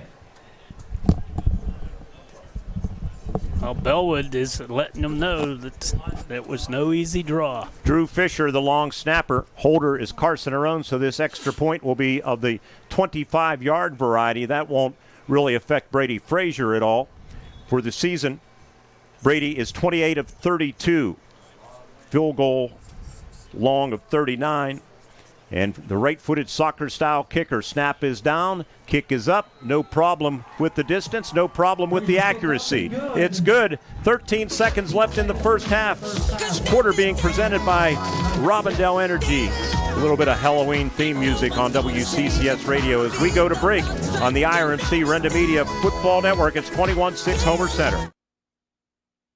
Drive through summer and save big at Luther Ford. Right now at Luther Ford, lease a new 2025 Ford F-150 XLT or Ford Ranger XLT, your choice, just $420 a month. That's right, your choice, just $420 a month with no money down. These Luther Ford leases are incredible, and with no money down, the savings are huge. Luther Ford, Route 119 Homer City and Admiral Perry Highway, Evansburg.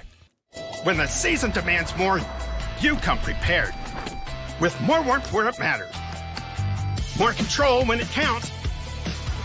More confidence to go further. You're more than ready to make this winter yours. During the Mitsubishi year-end sales event, drive away in a new Mitsubishi SUV with 0% for 60 months on every model.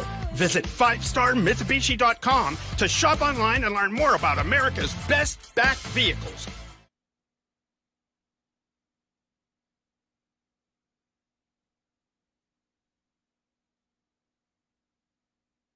Back with you at Memorial Field, 21-6 Homer Center. Quarter being brought to you by Robindale Energy. Check them out online at robindale.com. Brady Frazier to kick off. Only 13 seconds left. You'd think it would be a squib, and it is. And a bouncing kick gets by the front wave and is picked up. And running with the football, let's see who has it tackled on that far sideline in front of the Moshannon Valley Black Knight bench at the 25-yard line. And that was Jack Moore. Luther Ford drive summary. 8 plays, 33 yards, set up by Cody Bell's interception. Cody's third of the season. His first two. What's wrong, Cody? Your first two were pick sixes. But it did set up Homer Center for their third score. And we're just, Wildcat fans may not like me saying it, but I'm just calling it the way it is. That was a questionable call in the end zone. It was a questionable spot. And Moshannon Valley has every right to be upset with the officiating in the first half. Wildcats, by the way, 1 for 1 on third down. They picked up 3 first downs along the way on that touchdown drive, capitalizing. 20 turnovers forced by Homer Center. They've scored 13 touchdowns on those 20 forced turnovers. Great job, great number. And the give up the middle, and this time running room for Rocco Reefer. And Reefer to about the 40-yard line where he steps out of bounds. To the left side, he's forced out of bounds by Frazier. A gain of 14. And the first half is over. Wildcats have the lead. They did a lot of good things. They did some things not so good defensively in the secondary, but they don't care. What matters the most, they'll make some adjustments at the half. They do have the lead 21-6.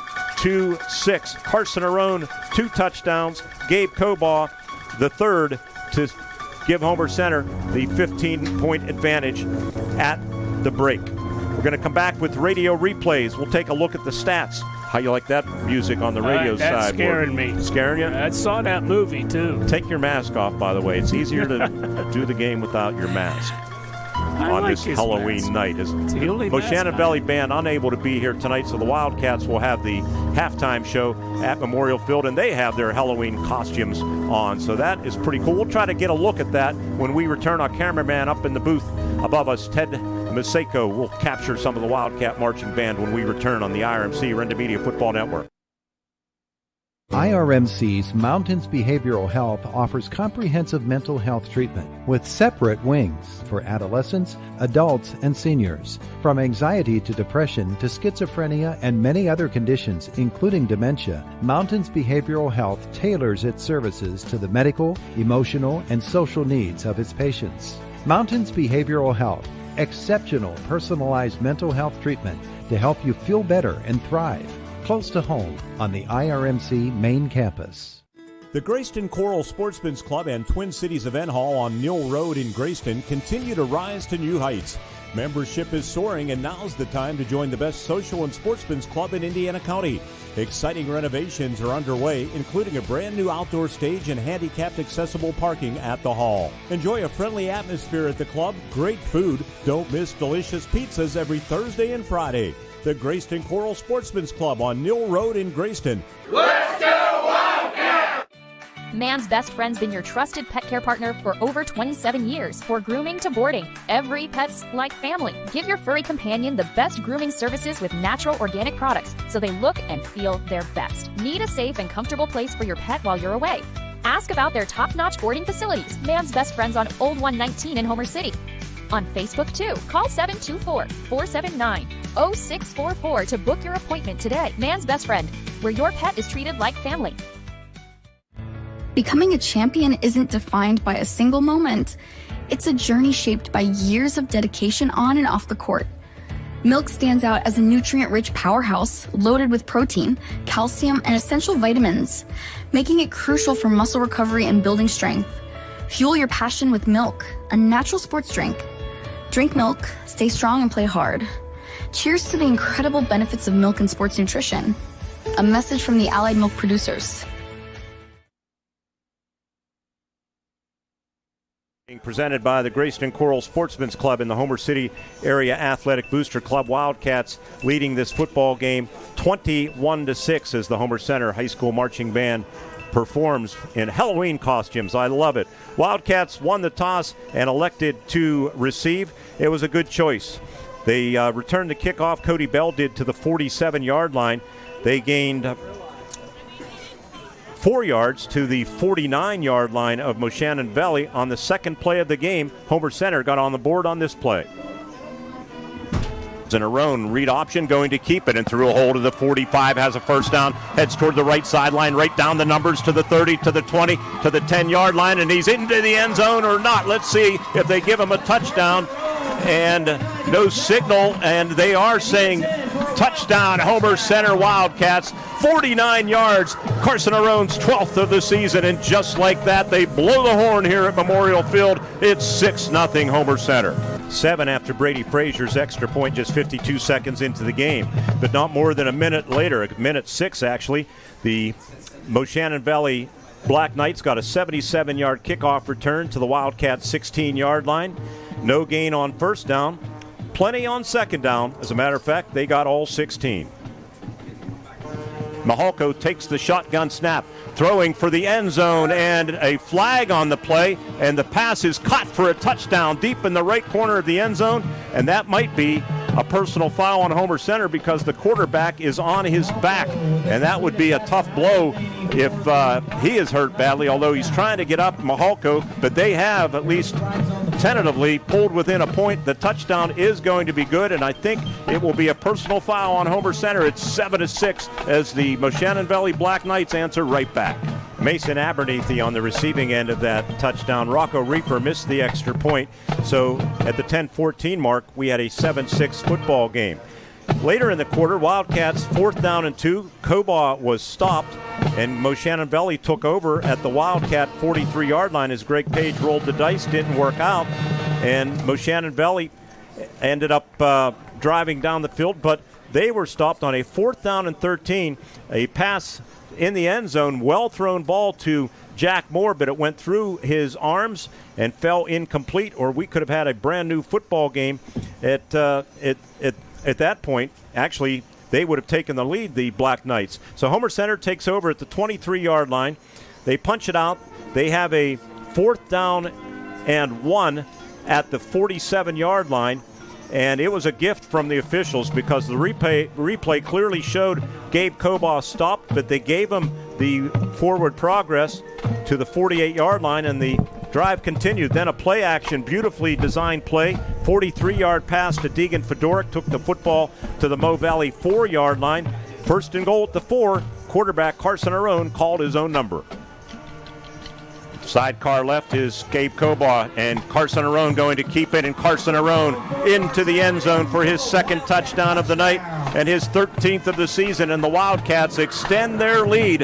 They maybe got a gift on a favorable spot from the officials, but they will take it, and they lead 13-6 at the 6:40 mark of the first half. It was trick-or-treat night, and the treats going Homer Center's way, and it happened again on the next possession. Moshannon Valley started at their own 20-yard line. They lost 7 on the first play. They were inside their own 5, but hit a 3rd and 20. Pass play to Jack Moore that took the football to the 33. They had a 3rd and 9, connected again on a 16-yard pass coming out of the backfield. Rocco Reaper took the football to the Homer Center 48. They had a dropped pass and then a pressure up the middle that forced one of the few mistakes from their outstanding sophomore quarterback, Braden Halko, picked off by Cody Bell at the 45 of Homer Center. He returned it 23 yards to the Mo Valley 32-yard line, and 8 plays later, and a questionable, to say the least, interference penalty in the end zone, and then an unsportsmanlike, probably deserved penalty on Moshannon Valley for chirping at the official, set Homer Center up with a 1st and goal at the 7. It took them down to the 1-yard line. They had 3rd and goal at the 1 with just 16 seconds left in the quarter. In the backfield, dotting it, is Gabe Cobaugh. Arone turns, hands it off to Gabe Cobaugh. Gaping hole off the right side, opened up by Zeke Butterly, Gabe Ruffner and company, and the Wildcats score their 3rd touchdown of the first half, and they lead 20-6, capitalizing on Cody Bell's interception. And then a questionable call and an unsportsmanlike on Mo Valley. They'll take it either way, and it's 20-6. 21 after Brady Frazier's 3rd extra point, 8-play, 33-yard drive, and that's where we are at the half. Playoffs, we only have a 15-minute halftime, so we're going to get to break, but let's see if we can pick up a little Homer Center band action. First, Ted Maseko providing the pictures upstairs.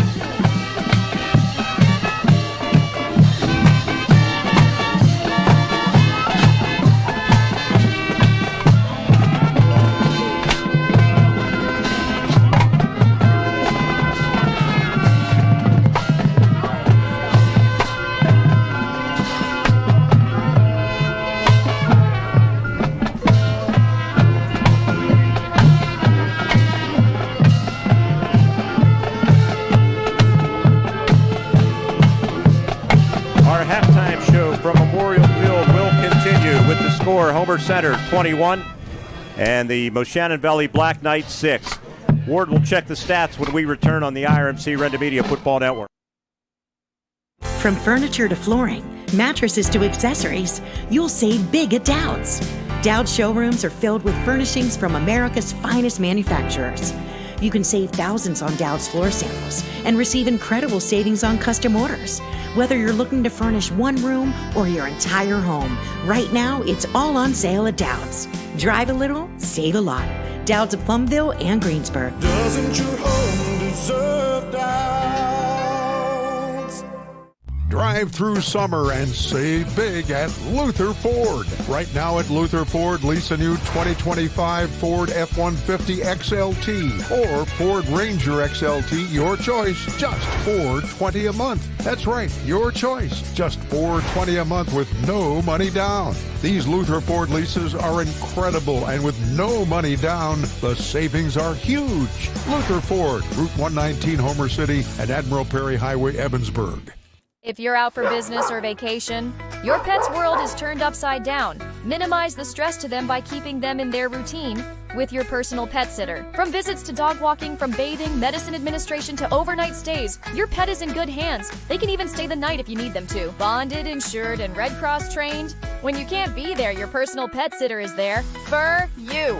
See what I did there? Schedule your personal pet sitter today. 724-388-5859. IRMC's Mountains Behavioral Health offers comprehensive mental health treatment with separate wings for adolescents, adults, and seniors. From anxiety to depression to schizophrenia and many other conditions, including dementia, Mountains Behavioral Health tailors its services to the medical, emotional, and social needs of its patients. Mountains Behavioral Health, exceptional personalized mental health treatment to help you feel better and thrive. Close to home on the IRMC main campus. Graceton-Coral Sportsman Club Halloween party tonight. Tomorrow night, Tom Andrasic and PA Express Polka Time. Fun begins at 7 o'clock. Doors will open at 6. And by the Homer City Area Athletic Booster Club. What a job they do for the youth of the area. And congratulations to the Bears, 5th and 6th grade championship football team. Also, 3rd and 4th graders did well. The flag football team did well. Since 1958, the Homer City Area Athletic Booster Club. Ward, what about the first half stats? Homer Center leading 21-6. They're not very pretty here. For Moshannon Valley, Rocco Reefer, 11 carries, 15 yards. Brady Mihalko, 2 carries, -6. Alex Reefer, 1 carry, 1 yard. 14 attempts for 3 net yards on the ground. Through the year, Mihalko was 7 of 10 with 1 interception, 135 yards through the year, plus 3 on the ground, 138 total yards for Moshannon Valley. For the Wildcats, Carson Roan had 12 carries for just 12 yards, but a touchdown was in there. Gabe Colbaugh had 8 carries for 31 and a touchdown. Connor DeArmond, 1 carry, 15 yards. For Corner, 21 rushes, 52 yards with 2 touchdowns on the ground. Through the year, Aron was 4 of 4, 1 touchdown, total yardage 140 through the air. So they had 52 on the ground, 140 through the air, 192 for the first half for the Wildcats. Other stats: first downs, Homer Center 9, Moshannon Valley 8. And third down conversions, Homer Center 1 of 4. Black Knights, not surprising to me, 4 for 7. 0 for 1 on fourth down for Mo Valley, 1 for 1 on Homer Center. Turnovers, 1 big interception for Mo Valley that Homer Center turned into points. Coach Davidson was impressed, called Homer Center opportunistic. They took advantage of that opportunity. Penalties, 3 for 25 yards on Homer Center, 3 on Mo Valley for 30 yards. Punts, 1 for 30 yards for Homer Center, just 1 for Mo Valley for 27. Time of possession just about dead even, 12:05 to 11:55, favoring Mo Valley. Out-of-town scoreboard. Now I'll have to turn the mics down a little bit. We can carry on conversations outside. We're hearing everything now, yeah. We'll see here. We'll turn this one down a little bit. And that's better. Out-of-town scoreboard. The Altoona Regional All-Stars, also known as Bishop Guilfoyle, leading purchase line 28-0. You know, I jag Bishop Guilfoyle, but I do it just because I think the system is so broken and they should have pride and move up themselves if the PIAA won't do it on a consistent basis, because it's ridiculous. But Justin Wheeler, he's a hell of a coach. He does a heck of a job with that program. So no problem that way. He runs a great show. It's just not fair to the public schools that schools like that are in Class A. Claysburg leading Glendale 21-6. Juniata Valley 7, Northern Cambria 6 at the half. Double A, Bishop McCourt, they are a juggernaut this year, leading Bald Eagle area, who got in late because of Mount Union situation. It's 19-0 at the break. Marion Center over Cambria Heights, 14-7 as they get ready to kick off the second half at Ameriserve Bank Field at Cambria Heights High School. And Richland leading United Valley in Double A, 21-6. And a game that we're monitoring, one of three on different screens here. Bellwood Annis leading River Valley at halftime, 21-10. That's our halftime report. Stay with us for the start of the second half. Coming up next, it's 21-6 Homer Center over Mo Valley. Mo Valley will receive the second half kickoff. It's going to be a big possession for them as we start the second half on the IRMC Renda Media Football Network. I'm State Senator Joe Pittman, wishing all students who participate in extracurricular activities every success in the classroom and on the field. The teamwork and leadership skills you learn today will serve you and our entire community well in the years ahead. We need future leaders prepared to step forward and make our region a better place to live, work, and raise a family. I'm proud of the work and effort you are putting forth. Have fun, be safe, and enjoy the season. Paid for by Friends of Joe. Coy's Pizza, Route 56 in Homer City and at the top of Nolo Hill would like to wish both teams the best of luck in tonight's game and throughout the year. You can get ready for the game with a quick stop at Coy's Pizza for their perfect pizza, topped off with delicious cheese, perfect toppings, strombolis, and your favorite cold beverages. Coy's Pizza, Route 56, Homer City, and at the top of Nolo Hill on Route 422. It's always a great time for Coy's Pizza.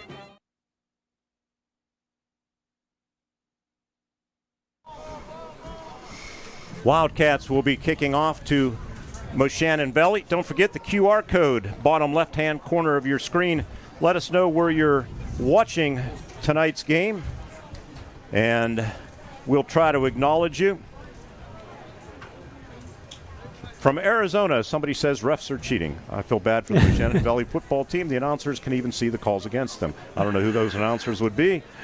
They're not cheating, though, I will say that. Joe Supko from Tampa, Florida. They're calling them the way they see them. We just don't necessarily agree all the time, and that works both ways. Joe Supko, good friend and former Wildcat standout. Don Mester, our spotter, played with Joe, called him one of the all-time greats. How about that, Joe? Thanks for checking in with us. Cats getting some hell of Ween calls tonight in our favor, he says. Well, there's a former Wildcat that says the same thing. Bob Noko in Danville, California, checking in. Was back home in Homer City 3 out of the 4 weekends this month. I'm homesick already. From the wise words of Andy Ganibas, center of the universe, he says. Also, Lenny Kubasek watching tonight's game. Watching from Luzerne Road. He's a Mo Valley 1971 grad. Lenny, thanks for checking in. We'll see how this second half goes for your Black Knights. Hello to Jessica Johnston from Bloville, New York. Ooh. And what else do we have here? Ron Todd, right here in Homer City, watching tonight's game. Tony Maggio was the Tony winner Taglietti 50-50, and thank you, Tony, in for Indiana, donating a portion of that money watching back. tonight's game. Yvonne Flango, watching on Luzerne Road, watching my grandson's team, Mo Valley. He's injured, not able to play tonight. I wonder if that is good two-way player by the name of Brady Kephart, who broke his arm, unfortunately, last week. That was a big loss for Mo Valley. I think we got through most of them here. Stick Lawson in Graceton, part of the Graceton-Coral Sportsman's Club. One of the reasons we're able to do video streaming. Stick and everybody at Graceton-Coral, thank you so much. Michael Myers watching in Haddonfield, Illinois. Michael Myers. Michael Myers. Do you know him? Yeah, he kind of got out of control there a few years ago with Jamie Lee Curtis. So he's out in Illinois now. Yeah. Oh, I gotcha. Took me a while. Jeff Lovehall from Beccaria, Pennsylvania, watching his grandson play tonight. Glad to have you watching, glad to provide the coverage. Especially, it makes us feel good, some of the seniors that maybe can't get out. Mike Buck from Moshannon Valley, Pennsylvania. Let's go Knights. You can use the QR code. We'll try to get through as many as we can without disrupting the broadcast, but we are set for second half action, and Brady Frazier of the Wildcats has it teed up And we are just about set to go, although they're working on a clock situation here and getting that squared away, and I think they do have it squared away. Sarah Lang in Harrisville, Pennsylvania, watching. Good luck to Mo Valley.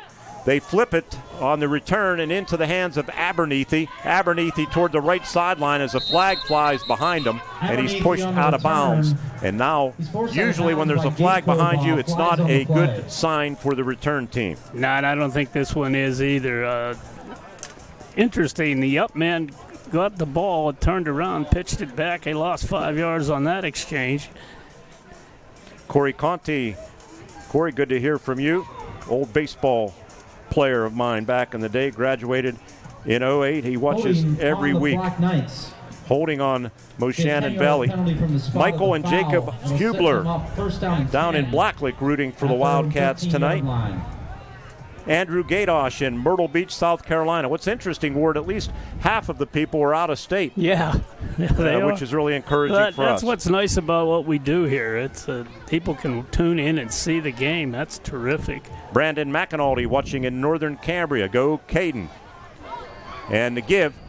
And they have had trouble running the football. The line of scrimmage was the 13-yard line after the hold.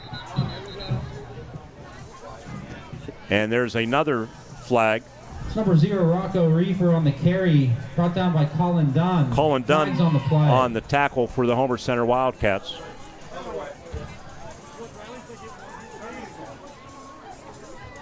There you go. No gain on the play, and the referees are consulting here. That's a big series for the Wildcats. They can... Cambria Heights just scored a touchdown, I do believe, or maybe not, unless this is a replay. Penalty is personal foul on Moshannon Valley's Black Knights. Foul on the Black Knights. They did score a touchdown. That was a replay I was looking at. So extra report pending. It's 14-13. Those two teams took it down to the wire in the first meeting. Second down at the 6-yard same line. place, Cambria Heights, before Marion Center won it at the end. So they backed them up to the 6-yard line. They have committed some costly penalties. Oh, absolutely. Some deserved, one at least not. Mahalko in his own end zone, going to be sacked for a safety. Gabe Ruffner on the sack, and the Wildcats scored 2 points, and it's 23-6 with 11:24 left in the third quarter. Yeah, Mahalko turned one direction, and when he spun around, he went right into the tackle. Get a replay here courtesy of John. He spun to his left and ran into trying to get the spot. It was Caden McAnulty originally, and then Ruffner finished him off. He had nowhere to go. It's a good start for the Wildcats. They have not had a good performance to this point. So the Moshannon Valley 23, Vikings 6 with a free kick coming. Will have to kick it away now. 11:24 left. We're going to pause for 30 seconds. It's 23-6 Homer Center after the safety on the IRMC Renda Media Football Network. The Homer City Area Athletic Booster Club is the primary youth recreational arm of the Homer Center School District. The club congratulates the Homer City Bears 5th and 6th grade football team for winning the Tri-County Championship, finishing 8-1, outscoring opponents 237-22 with 7 shutouts. The Bears flag football team also won the Tri-County Championship, and the 3rd and 4th grade team finished 4th out of 16 teams. The Homer City Area Athletic Booster Club, serving our youth since 1958, and the foundation for Wildcat sports. Presented by IRMC and IRMC at Chestnut Ridge. Better health, better life. Rocco Reefer's kick is a squibber and ugly, and it goes out of bounds in the Moshannon Valley bench. And now there's another flag on the far sideline, unless it's a sideline warning. But there is a flag, I think, laying at the 46.5-yard line. Oh, they throw it out. That's why. My bad. The kick went out of bounds. The flag came so late. Yeah, we don't want to get into one of these. Every other play, there's another flag. It just slows the game to a crawl. opportunity here for Homer to blow this open. Yeah, they're going to have great field position. Kickoff out of bounds on the Black Knights. 14-14, the extra point good at Cambria Heights. Sumerian Center with the ball back, double-A action. Second half, third quarter, Juniata Valley hanging on against Northern Cambria, 7-6. Of course, we're rooting for the hometown Heritage Conference Colts. And Bellwood Annis leading River Valley 21-10. First and 10, ball resting at the Black That Knight might be the biggest of the 43-yard surprises there. Which one? The River Valley game. They are home. Yeah, but Bellwood's schedule is so tough. They were the favorite going in. Homer City at the 42-yard line. They played, I'll get back to it after this play, double H back to the right, and Arone hands it off and trying to pick his way as Cobah. Good little jump cut at the 40-yard line, and Cobah made something out of nothing. He ends up getting about 7 yards. On the tackle was Cam Robinson, the safety. Bellwood Annis Ward played 2 Quad A schools and good ones, Clearfield being one of them. They played 5 Triple A schools. They handled Forest Hills last week. They played Bishop Guilfoyle and Bishop McCourt very tough in 2 tight losses. Their 6-4 record was extremely you got to deceiving. take that into. That's very true, Mark. You got to take that into account because they've always been tough because they play up. Second down and 3. Sidecar to the right with a motion man behind the formation is Fedoric, and bobbling the snap is Arone, and jumping on it for Homer Center was Gabe Cobah to save the day for the Wildcats. So they'll lose a yard or 2 and be faced with third down and about 6 to go. It's a second fumble by Arone on the snap. That was a good snap. 4th straight year that Moshannon Valley has played a Heritage Conference team in the opening round, and at least right now, things not going well for them for the 4th straight year. They lost to Northern Cambria, Purchase Line, and Penns Manor the last 3 years. Wildcats 5-0 here at the friendly confines of Memorial Field, and the Black Knights have yet to win on the road, and they trail 23-6 2 minutes into this third quarter. They send Gabe Cobah, reposition him out of the backfield as a slot left, and Arone with a flag flying, probably going to be motion, but it doesn't matter. He's sacked back at the 45-yard line, and the Wildcats are going to have to punt it away. On the sack, it was Justin Anderson credited with the sack. Moshannon Valley Black Knights, along with Gavin Laball. Anderson, the defensive end, one of 4 seniors that start on defense, 5'10", 235-pounder. Illegal formation on the Homer Center Wildcats. You got to give Moshannon Valley a lot of credit there. That was a must stop, and they did. And the thing was, they kept Homer's receivers. They only ran 3 out there. And again, I just don't see that short receiver that you can complete maybe a 5-yarder and then pick up the rest on the run. So long snapper Deegan Fedoric. Brady Frazier stands at his own 41-yard line. Snap is okay, gets back there, and Frazier kicks it, taken at the 6-yard line, and tackled pretty much in his own tracks. Great special teams play by Riley Cobah. It was Abernethy, nice tackle. Mason Abernethy on the return. 39-yard punt, virtually no return. Nothing on the return. Yeah, as good as he is catching the ball, he's equally good defensively. He's really valuable. Got great speed and covers a lot of ground. You saw it right there. Doesn't miss too many tackles. Wildcats are going to have them pinned back at their own 6-yard line. Wildcats lead 23-6. Moshannon Valley sends Abernethy to the right boundary. Split way right and throwing it. It's Abernethy hauling it in at the 15-yard line. Quarterback Mahalko again showed me something, because that was a wide split for Abernethy, and he threw it a long way for a short completion, and he threw it well. Threw it on the line, yeah. That was we had a perfect view of it here. And we got another view of it, courtesy of John Smathers, and he beautiful throws it. It was a little bit behind him, but adjusting was Abernethy to haul it in. Gain of about 6 yards. It'll be 2nd down and 4. Football outside the 13-yard line.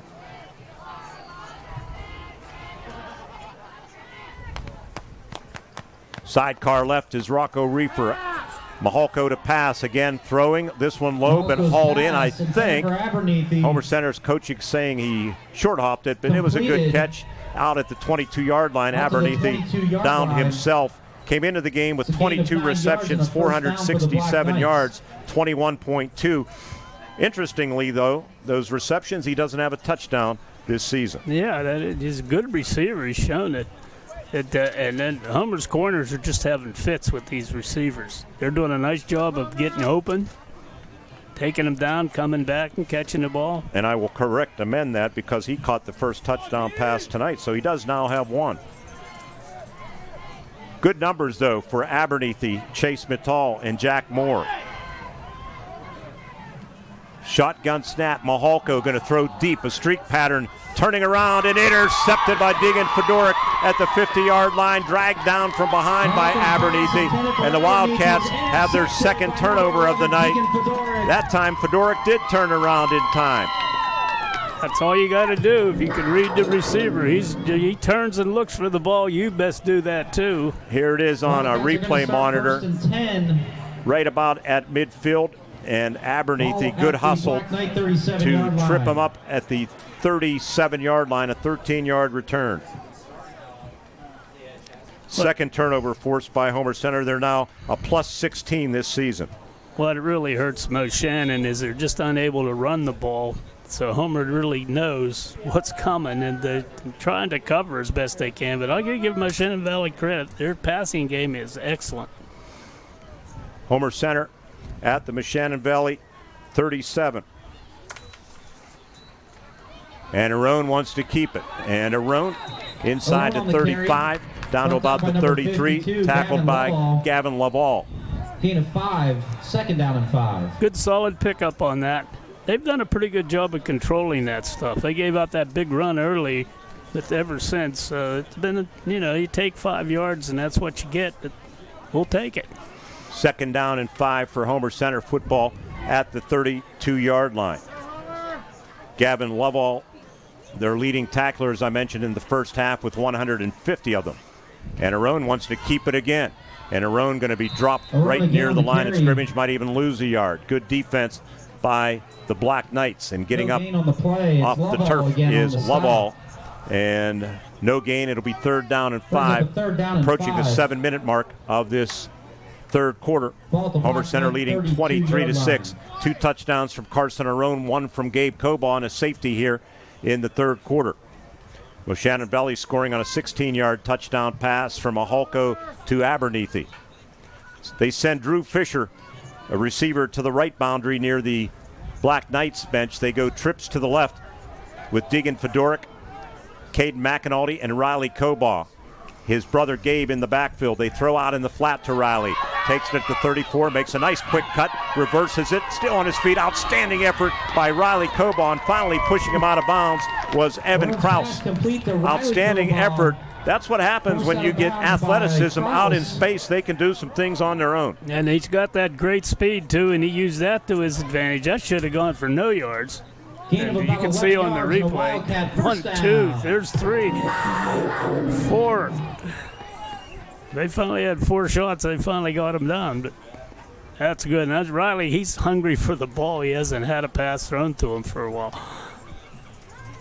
First and 10, Homer Center at the Moshannon Valley 21-yard line. River Valley's gotten closer to Bellwood. It's 21-16. Backside pressure, and Arone is sacked. He never saw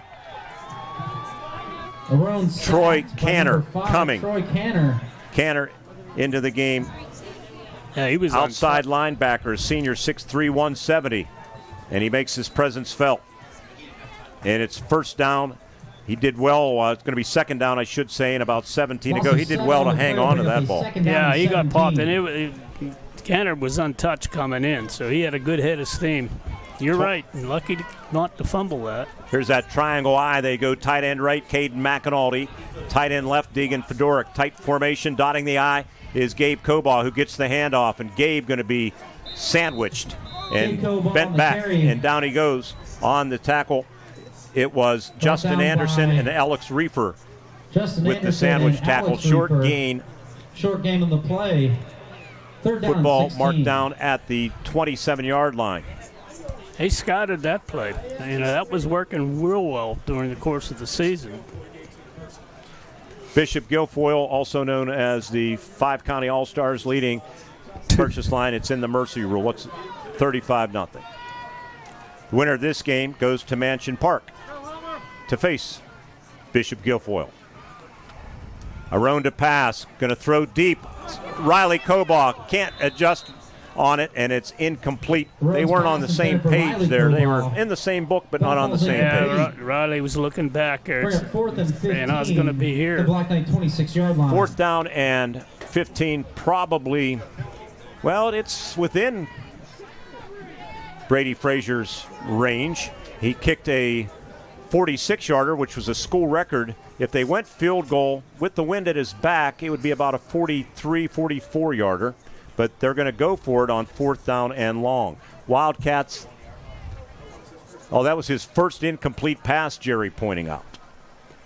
4th down and 15. Aron, deep drop. They look to set up the screen, and they get it into the hands of Gabe Kobaugh. Gabe makes one man miss to the 15, down to about the 13-yard line, but he's going to be shy of the first down. And the Wildcats are going to have to turn it over on downs as we go to a media timeout here at Memorial Field. Third quarter being brought to you by IRMC and IRMC at Chestnut Ridge. Better health, better life. Coming back with more with the Wildcats leading 23-6, looking to advance to the semifinals here on the IRMC Renda Media Football Network. What sets one insurance agency apart from another? Building relationships. Hutton Blues Insurance prides themselves on building strong, personal relationships with their clients. Hutton Blues is an independent agency offering you choices to get you the best coverage at the best rate. When you buy insurance, whether it's for your home, car, business, life, or retirement, you want an advocate working in your best interests, and that's the Hutton Blues Insurance Indiana County and Trent Insurance Cambria County. The Graceton-Coral Sportsman's Club and Twin Cities Event Hall on Mill Road in Graceton continue to rise to new heights. Membership is soaring, and now's the time to join the best social and sportsman's club in Indiana County. Exciting renovations are underway, including a brand new outdoor stage and handicapped accessible parking at the hall. Enjoy a friendly atmosphere at the club, great food. Don't miss delicious pizzas every Thursday and Friday. The Graceton-Coral Sportsman's Club on Mill Road in Graceton. Let's go Wildcats! Field in Homer City, third quarter being presented by IRMC and IRMC at Chestnut Ridge. And our presenting sponsors of our video broadcast, the Graceton-Coral Sportsman's Club. Don't forget, Halloween party underway tonight, going on until midnight. Stop by after the game, and tomorrow night at the Twin Cities Event Hall, right above the club, Polka Time with Tommy Andrasik and the PA Express. Fun begins at 7, doors open at 6. Homer City Area Athletic Booster Club. Great job they do all year round. Didn't start out that way back in 1958, Ward. It was just football only, but now they do it all throughout the year. The Homer City Area Athletic Booster Club, the primary recreational arm of the Homer Center School District.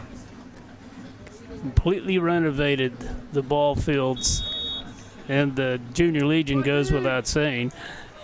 Going to say hello to our good friend Chris Graham from good old Rocky Top. They're going to watch the Volunteers tomorrow night against Oklahoma. Chris and Ian and the family, they have the Smith family, the whole Smith clan on the carry down there. Sarah and her mom and dad. Should be a good time. McAnally and Colin Dunn on the stop. Watching the Balls and the Sooners. Tackle made by Caden McAnally. Who carried that football, Jerry? Reefer on the carry. 4:35 clock running here in the third quarter. Wildcats leading 23-6, second down and 7.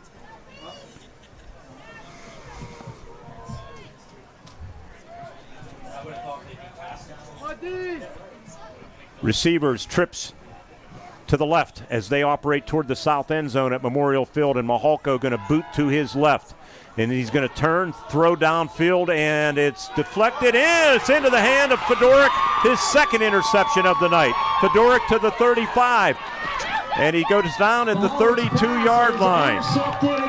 So Fedorik, back-to-back possessions for the Black Knights. Fedorik ends them both. Third turnover, third interception of the night for Brady Mahalko. Great job. We get a look on our replay monitor. I think he hauled that in one-handed. One-handed. I was just going to say, that was a one-handed interception. He really had a good The intended receiver was Cooper Keith, a sophomore who was into the game. And the Wildcats, with 4:01 left in the third, they have the ball back.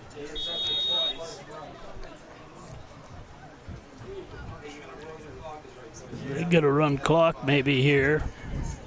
Even had some success running the ball. I'm a little disappointed in the ground game. It kind of goes and then it stops, and it goes and then it stops. From the 32, they hand it off, and Gabe Cobaugh stopped. Speaking of stop, converging, Justin Anderson, Evan Kraus. As they have gotten better. Early in the game, Homer Center was winning the line of scrimmage, but Moshannon Valley has done a better job of closing up the A gap for one gap, Ward. How about that? Yep, they've done very well. 23-6 Wildcats leading out-of-town scoreboard. Bellwood Annis 21-16 over River Valley. 16-14 Cambria Heights off of that safety, leading Marion Center in the third quarter. Juniata Valley now leading Northern Cambria 13-6. And the pass from Arone is caught by Riley Cobaugh. And a little bit of chirping down there, it appears, going back and forth a little bit. On the tackle was Brady Mahalko. Brady Mahalko on the stop. Another example of the quarterback playing in secondary defensively. A lot of teams do that. Well, these small schools, you have to. It's a big risk, but yeah, you're right. You got your best athlete there. Generally, is one of your best. So Gabe Cobaugh for no gain or a yard, and Brother Riley takes it to the 29. It's 3rd down and 7. They go empty now. Gabe Cobaugh. They fake the jet, throw over the middle, and it's caught by the tight end, Caden McAnulty, and the big bulldozer to the 15-yard line, and a first down, well-designed play by Homer Center, tackled by Mahalko. To the 15, a Wildcat first down. You know, this is part of the season. The last few games that McAnulty has become a clutch receiver in plays like that. Gets open right over the middle. Look at that. He sits down and in the gap, makes the catch, and then he's really a load to bring down. 13-yard gain. They reposition Gabe Cobaugh to the right of quarterback Carson Arone. And they hand it off to Gabe, dragged down from behind with authority by Gavin Lovall. Lovall, their inside linebacker. When I saw 150 tackles, I thought, wow, kid, that's a lot of tackles, and I can see why. Wind really strong as I look toward the scoreboard in the south end zone. American flag is starched. It's been that way most of the night. It's at the back of Homer Center right now. It was supposed to die down here, but apparently it didn't get the memo. IUP and Gannon tomorrow, 1:30 airtime on U92.5 FM. Big game for IUP, final home game of the season. Throw out the flat to Fedoruk. Fedoruk 15-10, flag flies. Probably going to come back on a penalty, I think maybe on Drew Fisher. We'll see if we get a replay. It's going to wipe out what was close to a first down. As we see it, Caden McAnulty was the tight end on the left side, and they just threw that little bubble screen. And, well, I don't know who that was on. Holding on the Wildcats. It's a 10-yard penalty from the I knew it was on Homer Center. I'm just not sure who the guilty party was. The way Drew Fisher was reacting, I thought it was him, but that penalty will put the ball at 1:19 on the clock. Black Knight 20-yard line. So they will back things up. Playoffs are here, and the team at IRMC at Chestnut Ridge is behind Homer Center. United Valley, River Valley all the way. When the game gets tough, don't sit on the sidelines. IRMC at Chestnut Ridge Urgent Care is open 7 days a week, 8 to 8 for minor illnesses and injuries. Located off Old Route 22 in Blairsville. IRMC at Chestnut Ridge. Get in, get out, get better. Arone, play action, in trouble, going to be sacked. Down he goes. They lose more yardage from the 20-yard line back to the 22 or 23. Troy Canner on the play. Troy Canner, his second sack here in this third quarter, and the Wildcats loss of 3. Going to be backed up. We're going to be 3rd down and 18. Going to be 3rd and 18. Last drive, Homer Center opted not to kick a field goal. Let's see what happens here if they don't convert. We're under a minute to play in this third quarter. It's 23-6.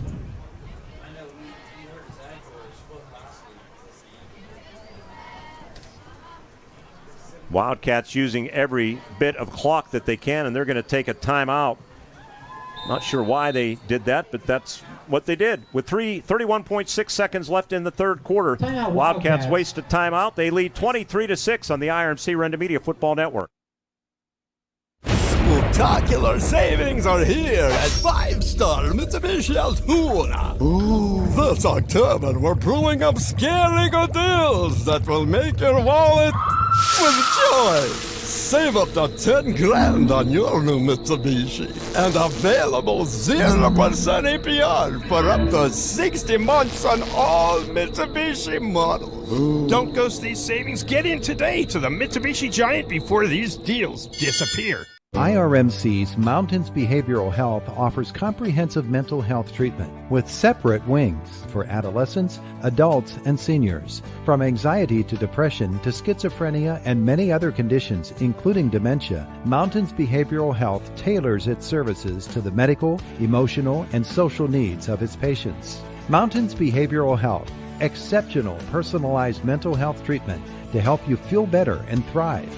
Close to home on the IRMC main campus.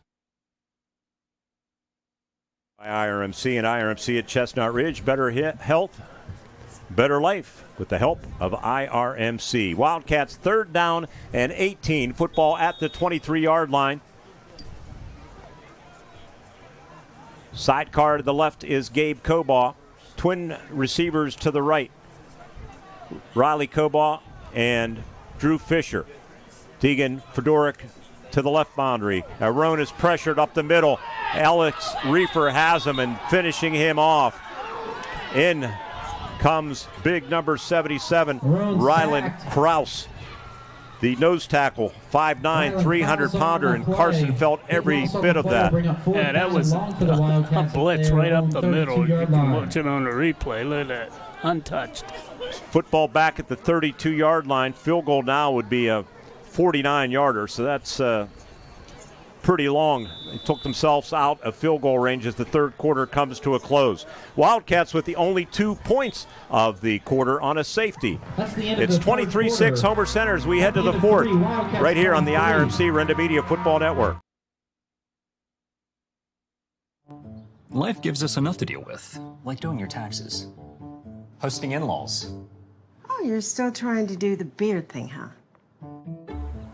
And of course, filing an insurance claim. But luckily, auto owners makes it easy. They pay what they owe without any hassle. That's simple human sense. Get your instant quote today at wallbackinsurance.com or call us at 724-479-9378. More choices, more savings, more reasons to choose Wallback. Hello, I'm Brenda Smyers-Duffy, and I'm ready to get to work for Center Township as a tax collector. For more than 35 years, I've held trusted and confidential positions, including 7 with Indiana County and 28 with the Commonwealth of Pennsylvania. I've taken the initiative to learn directly from the current tax collector to make the transition smooth. With my accounting background and lifelong commitment to this community, I'm ready to put my experience to work. I'd be honored to earn your support, and I wish the Wildcats the best of luck in the playoffs. Field 23-6, fourth quarter being presented by Wallbeck Insurance. Get your instant quote today at wallbeckinsurance.com. Wildcats are going to punt the football. Quick stats, Arone 18 carries, -9 tonight. Jerry, that even that 49-yard run has been wiped out? That can't be right. Frazier to punt, and he's going to try to angle it. It's going to land and not take much of a roll that benefits Homer Center at the 17-yard line. Yeah, that's correct. We wiped that stat out. Carson, we apologize for that error. Jerry forgot the 49-yarder. Knights will take over so at their the own punt 17-yard line. Ends up being 15 yards. 10-3. Juniata Valley 14, Northern Cambria 6, and Claysburg Kimmel 28, Glendale 6. So Mo Valley taking over at their own 17 is where they're going to spot it. So the Wildcats have done a good job most of the season taking advantage of turnovers. Deegan Fedoruk set the table twice, and they squandered both. Yeah, they just haven't been sharp tonight. They have a good play, then they have a bad play. And it's credit to Mo Valley. They have really come after them. Mahalko trying to keep it. Frazier says no. Going to tackle him for a loss back inside the 15-yard line. Carry brought down by Brady. Yeah, that's the one deficiency I see in that young man is his ability to run the ball. River Bellwood Annis, I'm not sure if they scored a touchdown and they didn't change the score yet, but they're kicking an extra point. It was a touchdown, and the extra point is good, so it's now 28-16 at the end of the third quarter. They scored on the last play. Here's Mahalko handing it off, and Rocco Reefer with the football. Rocco Reefer the carry. Over the 20 to about the 21-yard line. He's going to gain 5 or so. Like on Cody the Bell stop, and Riley Dom Kobaugh. Shimko, Cody Bell in there. on the stop. It'll be third down and about 6 to go, 1 minute into this fourth quarter. That's the one bright spot for the Wildcats. Their defense, their run defense has been excellent. Tight formation here. And Mahalko hands it. No, where's the ball? Yeah, it's handed off. And with the football, as flags fly, with it was 75, Evan Kraus, who was eligible. On the carry. He's and we have a Wildcat down on the turf trying to get up and can't do it. And we're going to have an injury timeout, too, and there's flags on the field. We'll unsort it when we return. With 10:41 left in the football game, fourth quarter being presented by Walbeck Insurance. Get your instant quote today at walbeckinsurance.com or call them at 479-9378. More choices, more savings, more reasons to choose Walbeck. 23-6, Homer Center with the lead on the IRMC Renda Media Football Network. The Homer City Area Athletic Booster Club is the primary youth recreational arm of the Homer Center School District. The club congratulates the Homer City Bears 5th and 6th grade football team for winning the Tri-County Championship, finishing 8-1, outscoring opponents 237-22 with 7 shutouts. The Bears flag football team also won the Tri-County Championship, and the 3rd and 4th grade team finished 4th out of 16 teams. The Homer City Area Athletic Booster Club, serving our youth since 1958, and the foundation for Wildcat sports. Bad hair day? Bad day at the office? Bad day behind the wheel? Hey, stuff happens, even to the best of us. At least your car insurance rate doesn't have to take a hit. Get Erie Rate Lock from Erie Insurance. Gives you a great rate that stays put until you change a car, driver, or your address. Plus, seriously good service. Now that's something to smile about. Your local Erie agent is William G. Meckling Insurance Agency. Get a quote at 724-465-4261 or visit mecklinginsurance.com. Erie Rate Lock does not guarantee continued insurance coverage and is not available in all states. Takes a Homer Center roll and rolls backwards to the 36-yard line, so a punt of only 17 yards. Wildcats take over 1st and 10 at the So we had a 15-yard punt off the foot of Frazier, who was trying to angle it and didn't get a roll, and this one just 17 yards from Rocco Reefer. So the Wildcats are going to take over again in Moshannon Valley territory, where they have lived this this 28, second half. River Valley 16. Fire sale at the concession stand. $10 pizzas right now. Wildcats in this second half have started at the Moshannon Valley 42, at the Moshannon Valley 37, and at the Moshannon Valley 32 in the third quarter. Now in the 36-yard line, their first possession, full possession of the fourth quarter. Not much Ball there. carrier. Who was that on the carry? Gabe Kobaugh, tackled after a short gain by Troy Canner. Troy Canner the stop, gain of 2, 2nd and 8. Evan Bertig, my nephew, watching the game, doing some traveling. Won't mention the rest of the message. Second down and 8. Diamond Eye, tight ends left and right. They give to the second man through Connor DeArmond. I think just his second or third carry of the night. And he has 4 yards to the 30, and it'll set up third down and about 4. Evan Kraus, the nose tackle on that tackle, actually the right tackle. Sophomore, 5'10", 180. Rylan Kraus, no relation, the nose tackle, a 300-pounder. Ball at the Black Knight 30-yard line, pretty much in the center of the football field. Our Allied Milk Producers postgame show follows the game with radio replay stats, a visit with head coach Greg Paige.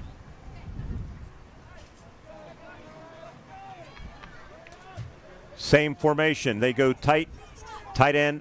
McAnulty to the right, Fedoruk to the left, toss right, and running with the footballs. DeArmond cuts it up at the 30-yard line. They tried stripping it. Pretty good effort to do so by Troy Canner, but he didn't jar it loose. He was DeArmond was tackled by Justin Anderson at the 26-yard line, where it's going to be very, very close to a first down. The referee looks at it and going to bring the chains in for a measurement. We'll step out for 30 seconds while they do that with 8:35 left in the football game. Wildcats looking to advance to Mansion Park for the semifinals next weekend. They lead 23-6 on the IRMC Renda Media Football Network. Robindale and its affiliated companies are proud to be a sponsor of all student athletes in the area. For nearly 2 decades, Robindale has been cleaning up refuse coal piles that dot and scar the western Pennsylvania landscape. To reclimate and beautify these areas, Robindale believes deeply in safety, compliance, and community responsibility. If you would like to become a part of the Robindale team, you can contact them at 814-446-6700, extension 122, or see how Robindale can assist your business at robindale.com. First down, hello to Riley Clevenger. Hey, Riley. He helped out in preseason camp. Always good seeing him. He's a lot of fun watching in Wilkes-Barre, Pennsylvania tonight. 22, Marion Center 14. Anna Marie, Jerry, Christopher, and Kennedy Paige watching the game tonight. Congratulations to Kennedy and Chris on their recent engagement.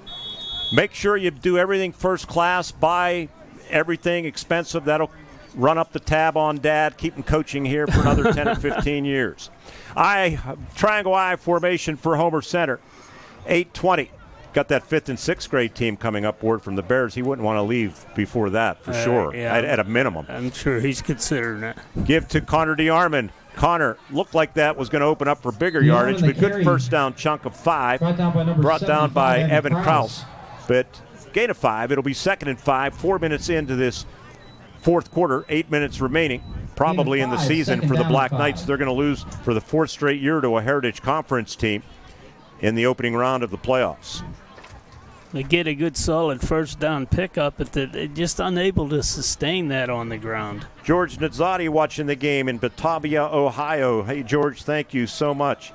We got a ton of these. I don't know if I'll get through all of them. Brandon McAnulty from Northern Cambria. Joe Capitosti watching in Indiana. And DeArmond one more time on the carry. On the tackle was Logan Clark, the freshman. Logan Clark on the stop. It'll be 3rd down and 5. Gavin Lovell also on that tackle. And the Wildcats probably going to, well, it's 3rd down, so they're not going to kick a field goal on 3rd down, are they? No. Let's hope not. Nancy Nazzati, also nice of you. I'm assuming you're with George because you're also from Batavia, if I'm saying that, Batavia, Ohio.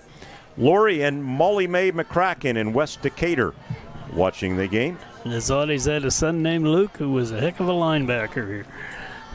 And keeping the football this time and not going anywhere. They've done a great job after that opening possession on Carson Arone. This time making the tackle was Lovell. Gavin Lovell, a 6 foot, 195-pound junior who's been just outstanding here tonight. They totally committed to stopping the run, and they've done that pretty well. And everybody's saying kick the field goal. I say kick the field goal, although it would be into a stiff wind here in the coaching staff's defense.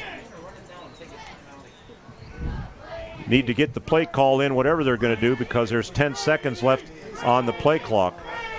Some confusion, Ward, I guess. They're not sure what they're going to do, so they're going to take a timeout with exactly 6:01 left in the football game. It's Homer Center 23 and the Moshannon Valley Black Knights 6 on the IRMC Renda Media Football Network.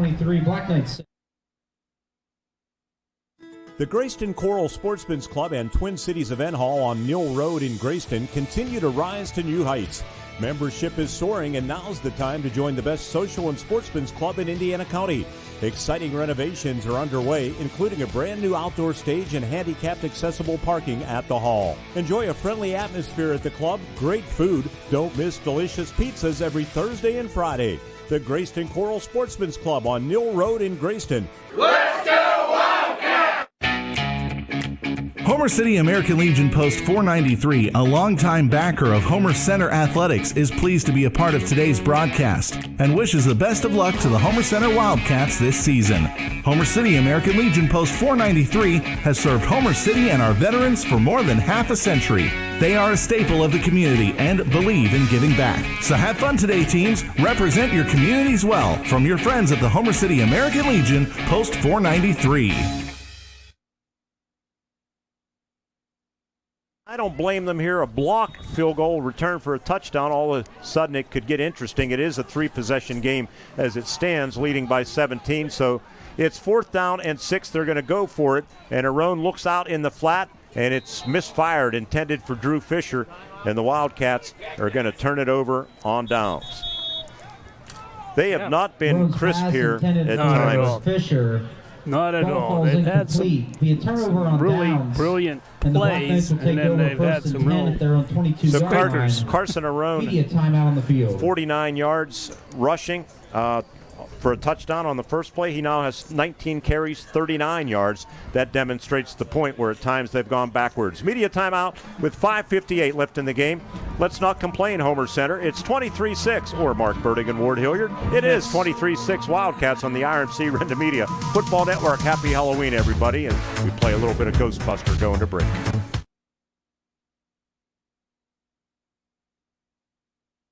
The Graceton-Coral Sportsman's Club and Twin Cities Event Hall on Mill Road in So, who's up for dessert? Tempting, but I should check my balance first. Don't worry, I got it. No, all good. Dessert's on me.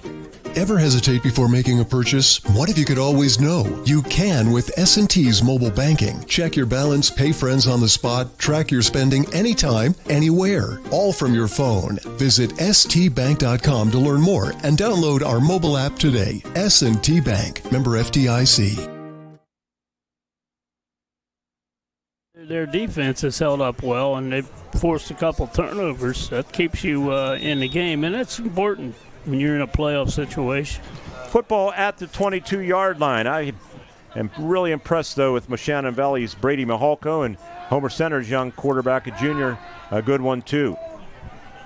Running to his right and undershooting his intended receiver, number 7, Cooper Keith. You think these teams will make some noise next year? I do. If we'll be rooting for the Greater Altoona Regional All-Stars to win another state championship and hopefully get booted up to AA or AAA or wherever. You know, in the 22, they were in AA. Homer Center will go there next week. Do we have a final on that, Jerry? Purchase line in Greater Altoona Regional All-Stars. 38-0 was the final. Shotgun snap. Mihalko looks out in the flat, pump fake, throws down the seam, and it's deflected away at the last minute by Riley Kobaugh. Intended for Abernethy, who's been dangerous all night long, was trying to break open and then maybe trying to catch the deflection. Ball falls incomplete. But it is incomplete, and it will be 3rd down and 10. As I mentioned earlier, and that's streak, not that it's much of a streak, but Coach Paige, Halloween game, Halloween night games. He was 0-2 here at Memorial Field. I give him that stuff, and he takes it good-naturedly, but I think it annoys the hell out of him. I'm sure it does. 3rd down and 10, and Mihalko going to be sacked.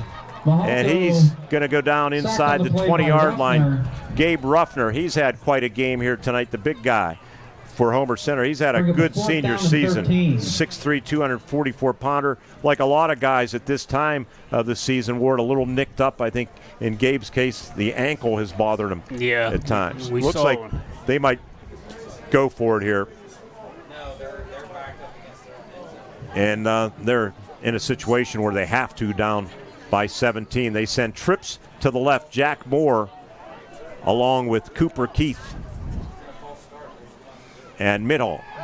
And Mihalko boots to his right, still looking, going to throw down the middle, incomplete, right near midfield.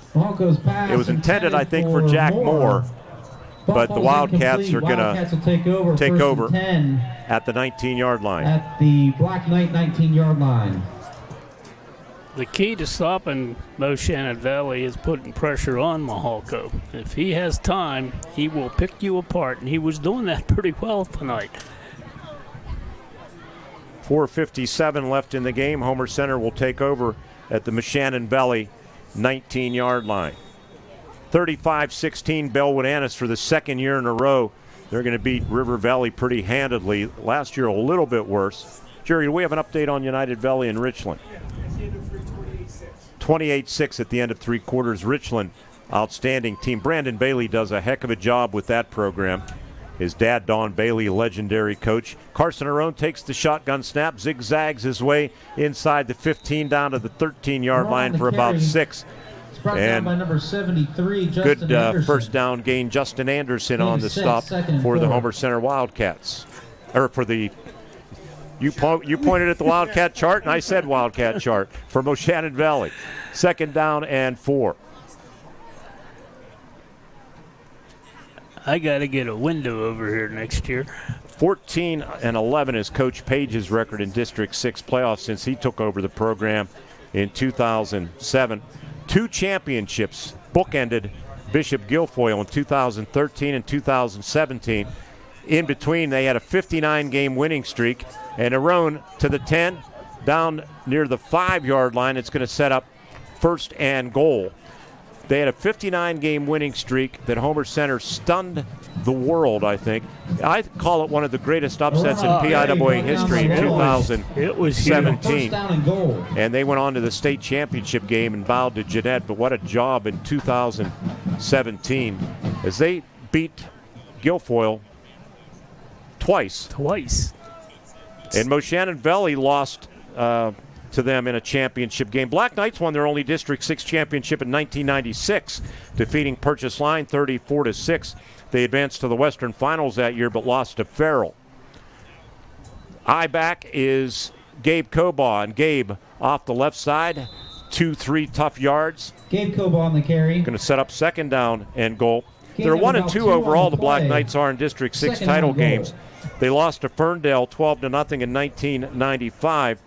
And I mentioned after an undefeated season in 2015, they lost to the Greater Altoona Regional All-Stars 50-0 in the title game. If you just tuned in, that's the Bishop Guilfoyle. Guilfoyle, yeah, our favorite team. 3 minutes left. Well, again, Justin Wheeler, Catholic. they only play by the rules. The rules aren't fair. But Justin Wheeler is a heck of a coach, does a heck of a job with the program. No problem that way. Give to Cobaugh. He tries for his 2nd touchdown of the night. He has his 2nd touchdown of the night. There's some Walbeck insurance. Into the end zone. And it's 29-6. Gabe Cobaugh's 13th of the season. And the Wildcats take advantage of the short field and drive 19 yards. After this kick, I would say that Carson Arone would be sitting on the bench. You don't need him on the field any longer. Brady Frazier trying to tack on the 30th point for Homer Center.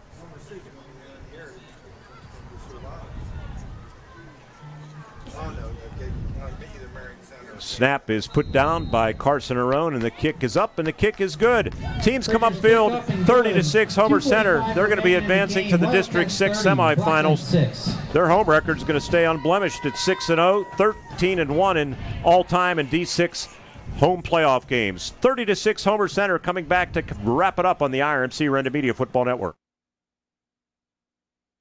Center Township is growing stronger every day, and Supervisor Matt Householder is leading the way.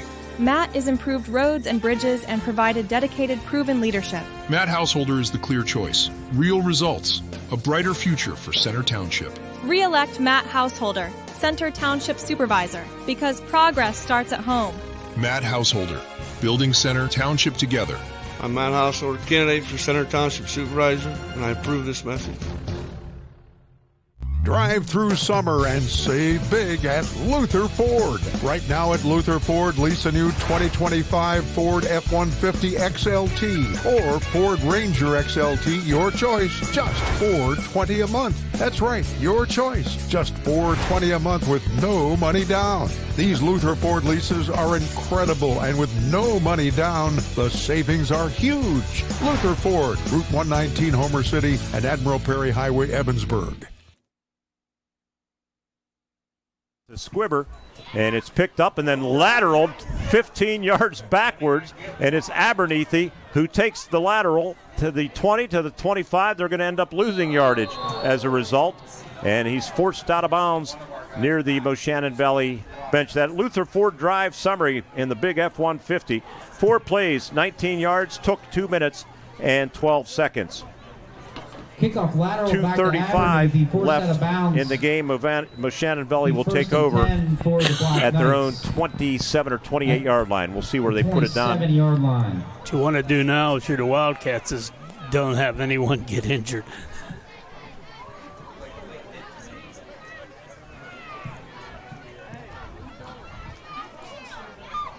So the Wildcats are going to spot it at the 28 officially. IUP hosting Gannon, 6th and final home game at Frank Signetti Field at Miller Stadium. How about Kurt Signetti, Ward, up in your territory, $93 million contract? Yeah. He should send Penn State a thank you card. What a career he's had, the whole Signetti family. Timeout going to be called, and it's called by the Black Knights with 2:35 left. We'll step out with them. 30-6, Homer Center. Pause for 30 seconds. Coming back after this on the IRMC Renda Media Football Network. Becoming a champion isn't defined by a single moment. It's a journey shaped by years of dedication on and off the court. Milk stands out as a nutrient-rich powerhouse loaded with protein, calcium, and essential vitamins, making it crucial for muscle recovery and building strength. Fuel your passion with milk, a natural sports drink. Drink milk, stay strong, and play hard. Cheers to the incredible benefits of milk and sports nutrition. A message from the Allied Milk producers. Instant quote today at WallbeckInsurance.com or call them at 724-479-9378. More choices, more savings, more reasons to choose Wallbeck. Rob Wallbeck and the team also sponsoring the head coach Greg Paige pregame interview each and every week all season long. Thank you, Rob, for your outstanding support of not only the Wildcats on Renda Digital TV and WCCS Radio, but everything you do for the community. So, new quarterback, I think, in there for Moshannon Valley. Rocco Reefer still the running back. That might be Jack Moore, number 1. Let's see. I can't quite see. There's a flag now. And well, a lot of these. Yeah, it is Jack Moore at quarterback, also a sophomore. Moshannon Valley, you fans have a lot to look forward to next year because Mahalko's a sophomore. Rocco Reefer, who has 3,100 yards rushing in his career already. He's back. He's a junior. Jack Moore's a sophomore, 30 receptions. He's back. Make it 1st and 15. Mason Abernethy, a receiver, is back. Across the line, they do have a couple of seniors, but a freshman, a junior, a sophomore, tight end's a junior. Deep drop, and Moore gives ground back into his own end zone. Now, Dom Shimko giving chase, can't catch him, throws on the run, deflected, double deflection off of the hands of Chase Mittal, and also it was the quarterback, former quarterback Brady Mahalko lining up as a receiver, but it goes as an incompletion as the pass came up the left sideline at the Wildcat 40-yard line. Ball falls incomplete, second Jack down. Moore did a lot of running there, the quarterback. Well, he had to. His snap was bad. 42-16, Bellwood Annis laying one on Ed Dalton's River Valley Panthers. Of course, one of their top performers, the transfer from Mount Pleasant, Brady Hutter, great football player on both sides, especially I like him as a linebacker. He was ineligible for the playoffs. They appealed, but it got shot down, and we have a flag that was shot down too from the back judge on a delay of game penalty, and they'll back them up 5 yards. Be a 5-yard penalty. He threw that flag. Don Mester, our spotter, spotted that. We thought the wind was going to carry it up to Indiana. Good night for flying a kite, huh? That flag was going to land at Wahlbeck Insurance, which is in Homer City, by the way. High snap again, and Moore handles it. Schimpf go after Moore, and he throws it away. That's going to be grounding. There's nobody over there, and it's behind the line of scrimmage. Didn't reach that lead chain, and they throw the flag. And this is literally going backwards for the Black Knights right now. Moore's going to say, you know what, fellas, get somebody else to do this. Updating the scoreboard, 42-16, Bellwood Annis. Bishop Guilfoyle defeated Purchase Line 38-16. Claysburg Kimmel ended Glendale's season 28-6. That was a 3 versus 6 matchup. Bishop McCourt, number 1 seed in Double-A, defeated Bald Eagle 39-6.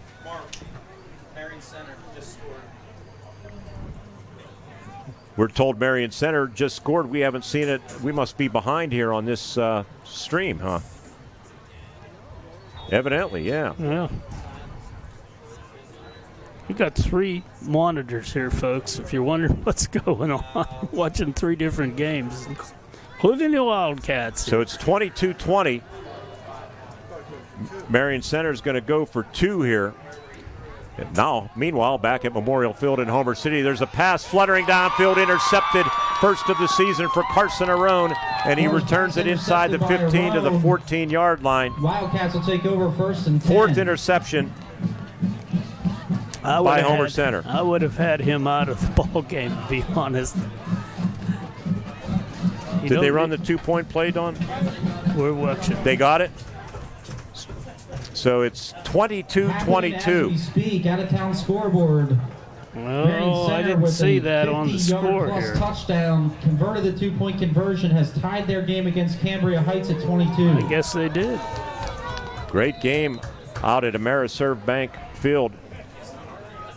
Wildcats are going to have it at the 15-yard line. Timeout Wildcats. Wildcats call timeout of the half. A timeout. Wildcats will have it at the Mo Valley 15 when we return, leading 30-6 on the IRMC Renda Media Football Network. IRMC's Mountains Behavioral Health offers comprehensive mental health treatment with separate wings for adolescents, adults, and seniors. From anxiety to depression to schizophrenia and many other conditions, including dementia, Mountains Behavioral Health tailors its services to the medical, emotional, and social needs of its patients. Mountains Behavioral Health, exceptional personalized mental health treatment to help you feel better and thrive. Close to home on the IRMC main campus. 15 and wind this thing down. The playoffs are here, and the team at IRMC at Chestnut Ridge is behind the Homer Center Wildcats, United Valley Lions, River Valley Panthers, Marion Center Stingers, and all of the hometown heroes. When the game gets tough, don't sit on the sidelines. IRMC at Chestnut Ridge's Urgent Care is open 7 days a week, 8 to 8, for illnesses and minor injuries. Located off of Old Route 22 in Blairsville, they are your full-service outpatient facility. IRMC at Chestnut Ridge. Get in, get out, get better. So out of the timeout, Wildcats have used all 3. They have the football, and they have some young players into the ball game, including their backup quarterback, Eli Turk. Carter Henry, a running back, and he nils it, and the Wildcats will take the high road here, Ward, and probably take Eli Turk down at quarterback. 3 knees. Takes the knee. See, this is a situation, and I'm not faulting Greg Paige for taking knees because that's the classy thing to do. But I think when both teams, both teams have subs in, it's okay to run plays. Yeah. Coaches have, and Greg has done that too. But leading 30-6, I think you just want to get this thing over and move on and get ready for a trek up the mountain. Yeah. You sound excited. Yeah, I'm thrilled. Eli Turk takes another knee, and we're down to 90 seconds left in this football game. We had a pretty good trip out there a few years ago. Actually, a couple of them. Yep. Highlight of my career was those 2 games. One with snow on the ground. Yeah, that was a cold 2013. Very cold. You wouldn't know it by the way the Wildcats played, though. Terrific win. Remember the quarterback that year? Yeah. Homer Center. Yeah, I'm trying to think of his name. Brzezinski. Yep, he had a big play and then an unsportsmanlike on the Guilfoyle, taking a knee on third down. And I think the referee, well, he does start the Turk again with the knee. Play clock. We're at fourth down. So the Wildcats are going to have to run one more play, and if they take a knee, they'll turn it over on downs. If they run a play, it would probably run out. What is the delay here? Is there a penalty? No, they're just using every bit of play clock. Oh, I see. I can't see because I got a wall here. Right here, Ward. Take a look. Yeah, I've been watching most of this on TV here. Fourth down and 10. 2 seconds, 1 second, and Eli Turk stands up. They haven't touched him down yet, and they're just going to let it run out. And 1 second, and triple zeros on the clock.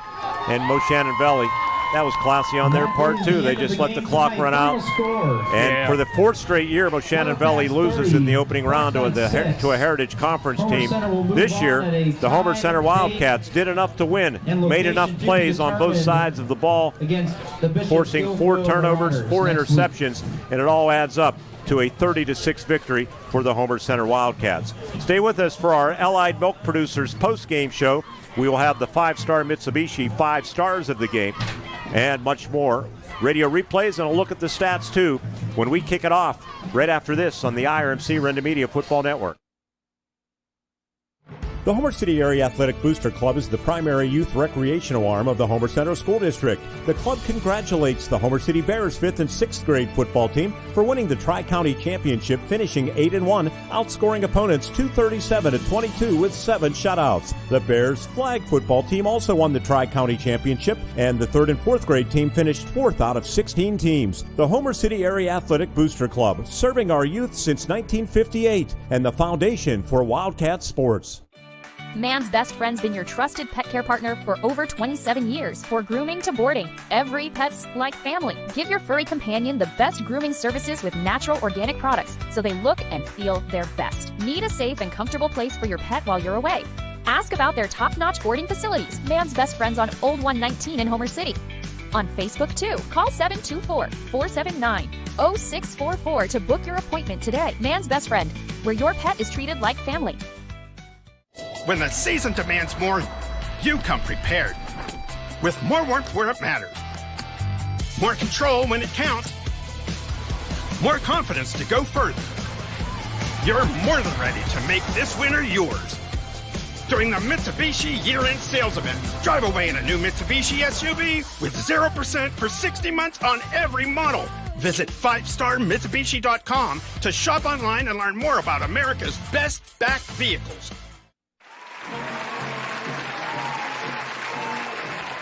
Coy's Pizza, Route 56 in Homer City and at the top of Nolo Hill would like to wish both teams the best of luck in tonight's game and throughout the year. You can get ready for the game with a quick stop at Coy's Pizza for their perfect pizza, topped off with delicious cheese, perfect toppings, strombolis, and your favorite cold beverages. Coy's Pizza, Route 56, Homer City, and at the top of Nolo Hill on Route 422. It's always a great time for Coy's Pizza. Center Wildcats advance to the semifinals with a 30-6 victory over the Moshannon Valley Black Knights. Let's recap this football game for you. Homer Center won the toss, elected to receive. They returned the opening kickoff. Cody Bell did to the 47-yard line. First down gained them 4 yards to the Mo Valley 49, and then Carson Arone got the Wildcats off and running on this play. And Arone, read option, going to keep it, and through a hole to the 45, has a first down, heads toward the right sideline, right down the numbers to the 30, to the 20, to the 10-yard line, and he's into the end zone or not. Let's see if they give him a touchdown. And no signal, and they are saying touchdown, Homer Center Wildcats, 49 yards, Carson Arone's 12th of the season, and just like that, they blow the horn here at Memorial Field. It's 6-0 Homer Center. Brady Frazier tacked on the extra point 52 seconds into the game. It was 7-0, but back came the Moshannon Valley Black Knights. They scored 1 minute and 6 seconds later. They got an outstanding 77-yard kickoff return from Jack Moore to the Homer Center 16-yard line. And then on a 2nd down and 10, their outstanding sophomore quarterback, Brady Mahalko, went up top. Mahalko takes the shotgun snap, throwing for the end zone, and a flag on the play, and the pass is caught for a touchdown deep in the right corner of the end zone, and that might be a personal foul on Homer Center because the quarterback is on his back, and that would be a tough blow if he is hurt badly, although he's trying to get up, Mahalko, but they have at least tentatively pulled within a point. The touchdown is going to be good, and I think it will be a personal foul on Homer Center. It's 7-6 as the Moshannon Valley Black Knights answer right back. Mason Abernethy on that touchdown reception. Rocco Reefer's extra point was no good. It was 7-6 Homer Center at that point. Wildcats were stopped on a 4th and 2 late in the first quarter as Greg Paige rolled the dice. Moshannon Valley then took over at the Homer Center 43-yard line as we went into the second quarter. They had a couple of big 3rd down plays, a 3rd and 9, then a 4th and 13, but they ended up coming up short. They had a pass that was actually dropped deep in the end zone by Jack Moore, and Homer Center survived, taking over at their own 23-yard line. They went on an impressive 7-play, 77-yard march. They got a 43-yard pass from Marone to Deegan Fedoric to the Moshannon Valley 4-yard line, and then on 1st and goal, Carson Arone one more time.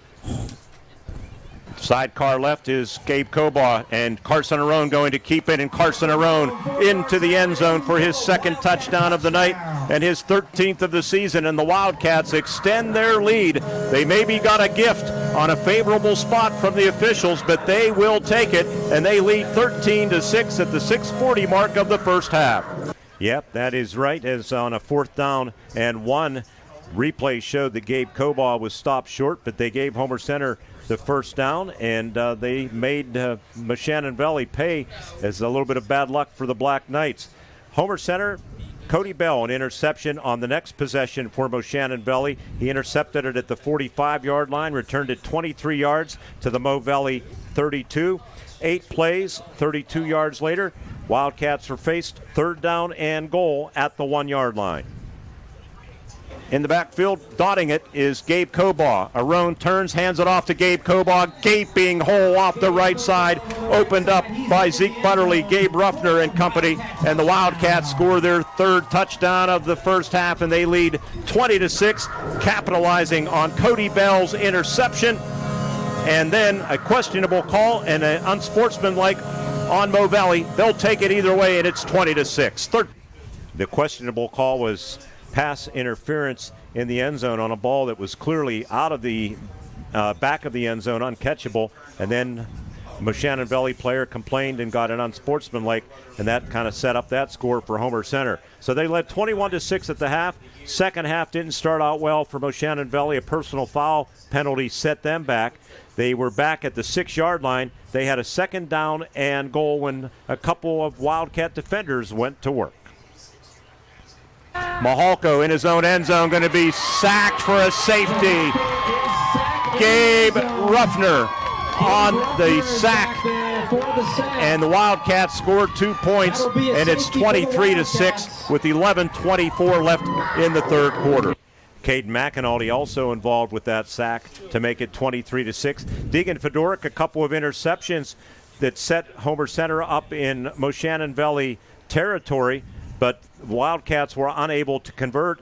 They finally got back on the board in the 4th quarter after Moshannon Valley. They were forced down 23-6 to roll the dice deep in their own territory. They go 4 and out, turn the ball over to Homer Center at the 19-yard line. Wildcats moved it down inside the 5. They were faced with a 2nd down and goal at the 3 when a young sophomore got his 2nd touchdown of the night. Give to Cobaugh. He tries for his 2nd touchdown of the night. He has his 2nd touchdown of the night. There's some Walbeck insurance. Into the end zone. And it's 29-6, Gabe Cobaugh's 13th of the season. And the Wildcats take advantage of the short field and drive 19 yards. Brady Frazier's extra point made it 30-6. 2-6, and that was our final score as Homer Center outgained Moshannon Valley in this football game, 256 to 148. Wildcats will play Bishop Guilfoyle in the District 6 Class A semifinals next weekend. Ward Hilliard will give you all of the stats when our Allied Milk Producers postgame show continues from Memorial Field. We'll have a visit with head coach Greg Paige, too. That and more when we continue 30-6 Homer Center on the IRMC Renda Media Football Network. From furniture to flooring, mattresses to accessories, you'll save big at Dowd's. Dowd's showrooms are filled with furnishings from America's finest manufacturers.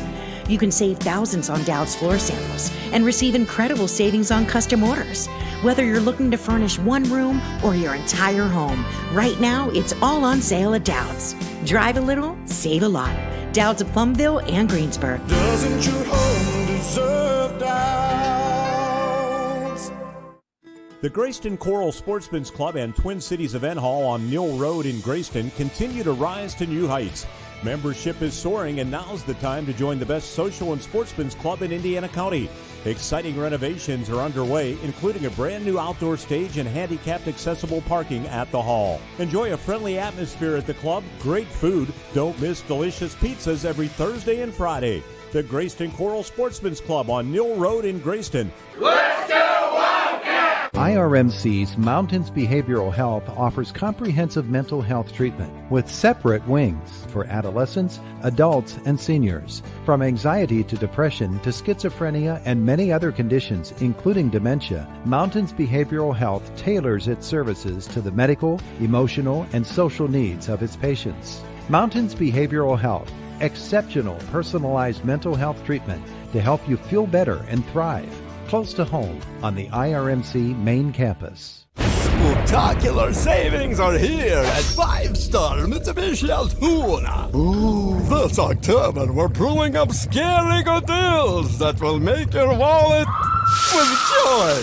Save up to 10 grand on your new Mitsubishi and available 0% APR for up to 60 months on all Mitsubishi models. Ooh. Don't ghost these savings. Get in today to the Mitsubishi Giant before these deals disappear.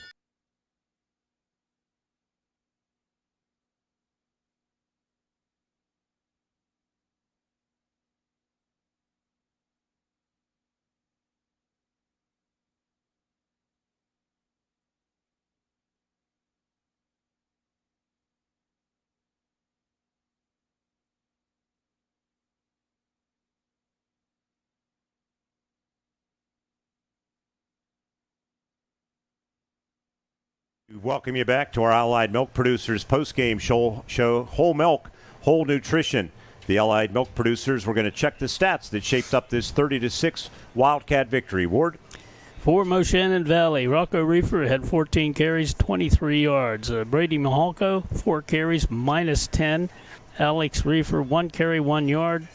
They had 19 attempts for 7 net rushing yards. That's pretty phenomenal by the defense. For Mahalko in the passing game, he was 7 of 10, which is good. He had I'm looking at the first half. He is 9 of 19. Come on, Ward did 3 interceptions and 1 touchdown pass, 141 total yards, 7 rushing yards, 141 through the air, 148 total. That is a terrific defensive effort by the Wildcats. For Homer Center, Carson Road had 21 carries, 53 yards. He had 2 touchdowns. Gabe Cobaugh, 15 carries, 44 yards. He had 2 touchdowns. Connor DeOrmond, 5 carries, 28 yards. Wildcats had 41 rushing attempts, 116 rushing yards, 4 touchdowns on the ground. Through the air, Roan was 8 of 10 for 140 yards. Homer with 116 on the ground, 140 through the air, 256 total for the night. And not one of their prettiest games, but a win is a win, Mark. All right, we're going to slide Coach Paige in here, Word, and we'll make an adjustment here. Take my headset off. We'll, slide back in here and get repositioned on the fly here on our Allied Milk Producers post-game show. We have our 5-star Mitsubishi 5 stars of the game coming up, too, that we will get to. And Ford doesn't hang himself first. Yeah. That's what we were doing. I got a little unsteady. Don't say anything. All right, as we get Coach Paige into the broadcast booth here on our Allied Milk Producers post-game show. And Coach, you ready to roll here? I think so.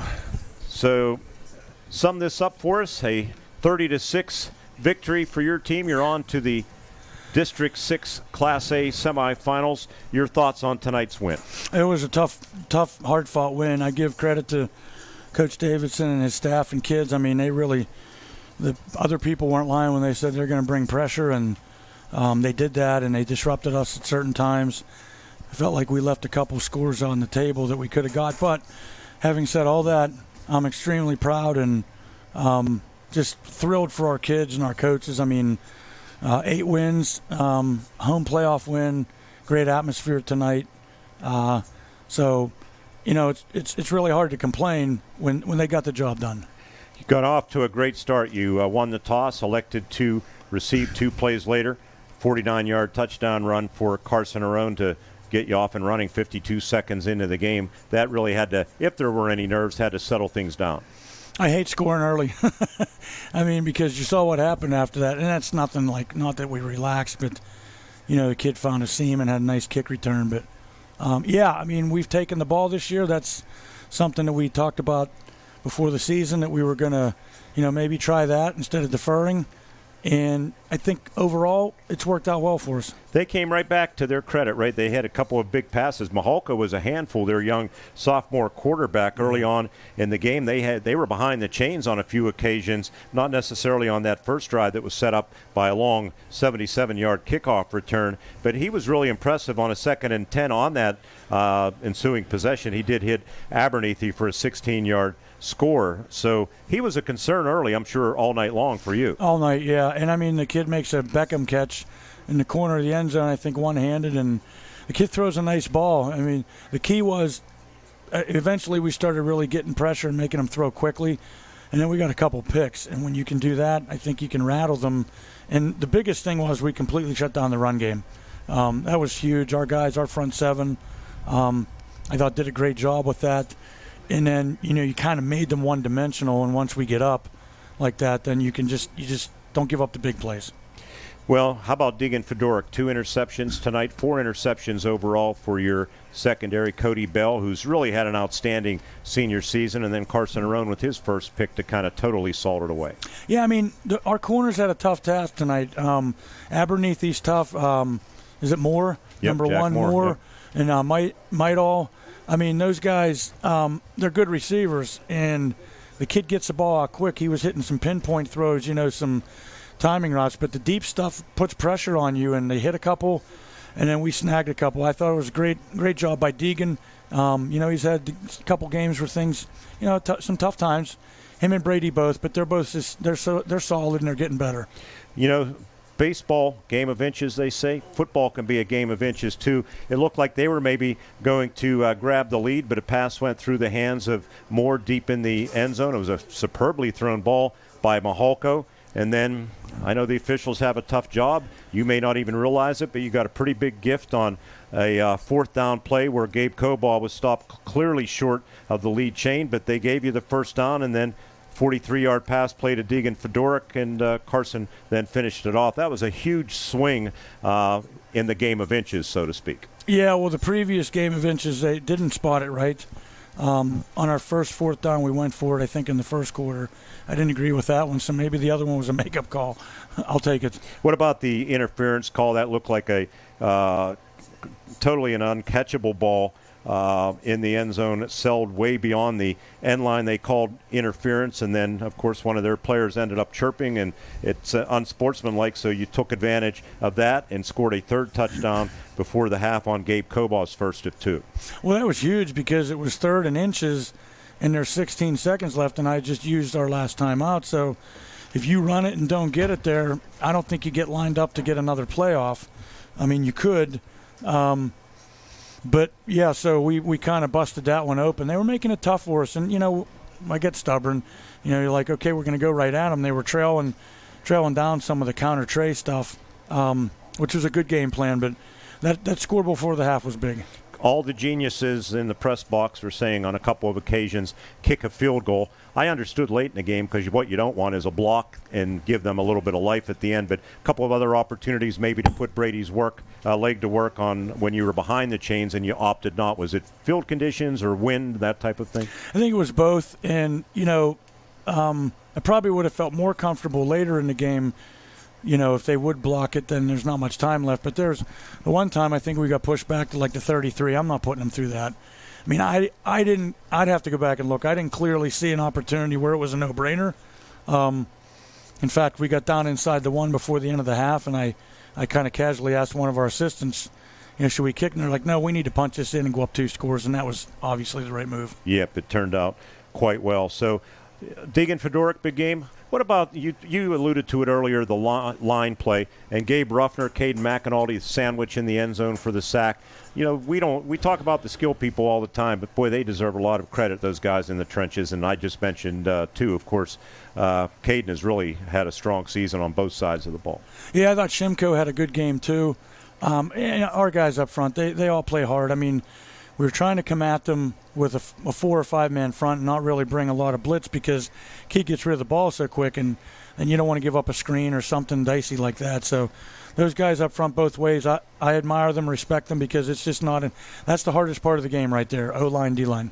Well, next weekend, familiar opponent, the Bishop Guilfoyle Marauders. Justin Wheeler does a heck of a job with that program. Of course, he has some huge advantages with the way the system is set up, much to everybody's dismay, but he is playing by the rules, no matter what anybody thinks, no matter what I think, and it'll be a tall challenge, but you've had big challenges before. 2013 and 2017 come to mind. Yeah, I mean, it's a great program. They've won multiple state titles. Justin's a friend. I respect him. You're right. I mean, they do what they do, and they're very good. They are well coached. They can have a lot of talent, but they're well coached and fundamental. No question. And their schemes are good. So, I mean, we'll tell our kids, like, hey, listen, I already said tonight, it's going to be our biggest challenge of the season. But I said we've been fortunate over the years, the last 10 or 12 years, that we've been one of the few teams in D6 that's been able to beat them. So why not prepare hard and try to go up and do it again? Only an upset if you don't believe you can win, right? Yeah. Well, you got the monkey off your back, too, Coach. We'll close with this. You were miserable on homecoming night games at Memorial Field. You were Halloween. When I say homecoming, Halloween. Some homecomings, yeah. You were miserable on Halloween nights at Memorial Field. Well, you were only 0-2. Now you're 1-2. Yeah. We'll take it. You'll take it. Yeah, we'll take. If it was 0-2, we'll now take 1-2. You'll take 1-2. Well, the mastery in the playoffs has been something here. Now 13-1 overall at the friendly confines, and as you said, good atmosphere and a good win. Time to move on and turn the page to next week. No pun intended. Congratulations. Yeah, I mean, a lot of that's due to our fans, our community. I mean, it's great support. I mean, I know they all don't come out. It's cold, but I know they're watching, because I know you say, and our support is just. I'd put it up against any other small school in the region. The support and backing, and how they really rally around these kids. Coach, congratulations. We'll talk to you next week as you prepare for the Guilfoyle Marauders. Thank you guys very much. 30-6, the Homer Center Wildcats win it. That's head coach Greg Paige on our Allied Milk Producers post-game show. Whole milk, whole nutrition. We're going to get Ward back in here and wrap things up on our post-game show and give you our 5-star Mitsubishi 5 stars of the game. One of the stars, well, he didn't get one of the 5-star Mitsubishi stars, but Coach Paige is a star, and he's leaving the broadcast booth here.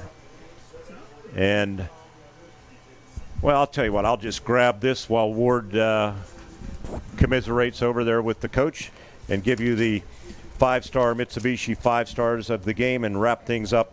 Brady Maholko and Gavin Lovall, 2 of the performers from Moshannon Valley that were designated tonight, and just grabbing the chart for Homer Center, 3 stars among the 5. Deegan Fedoruk with a couple of interceptions.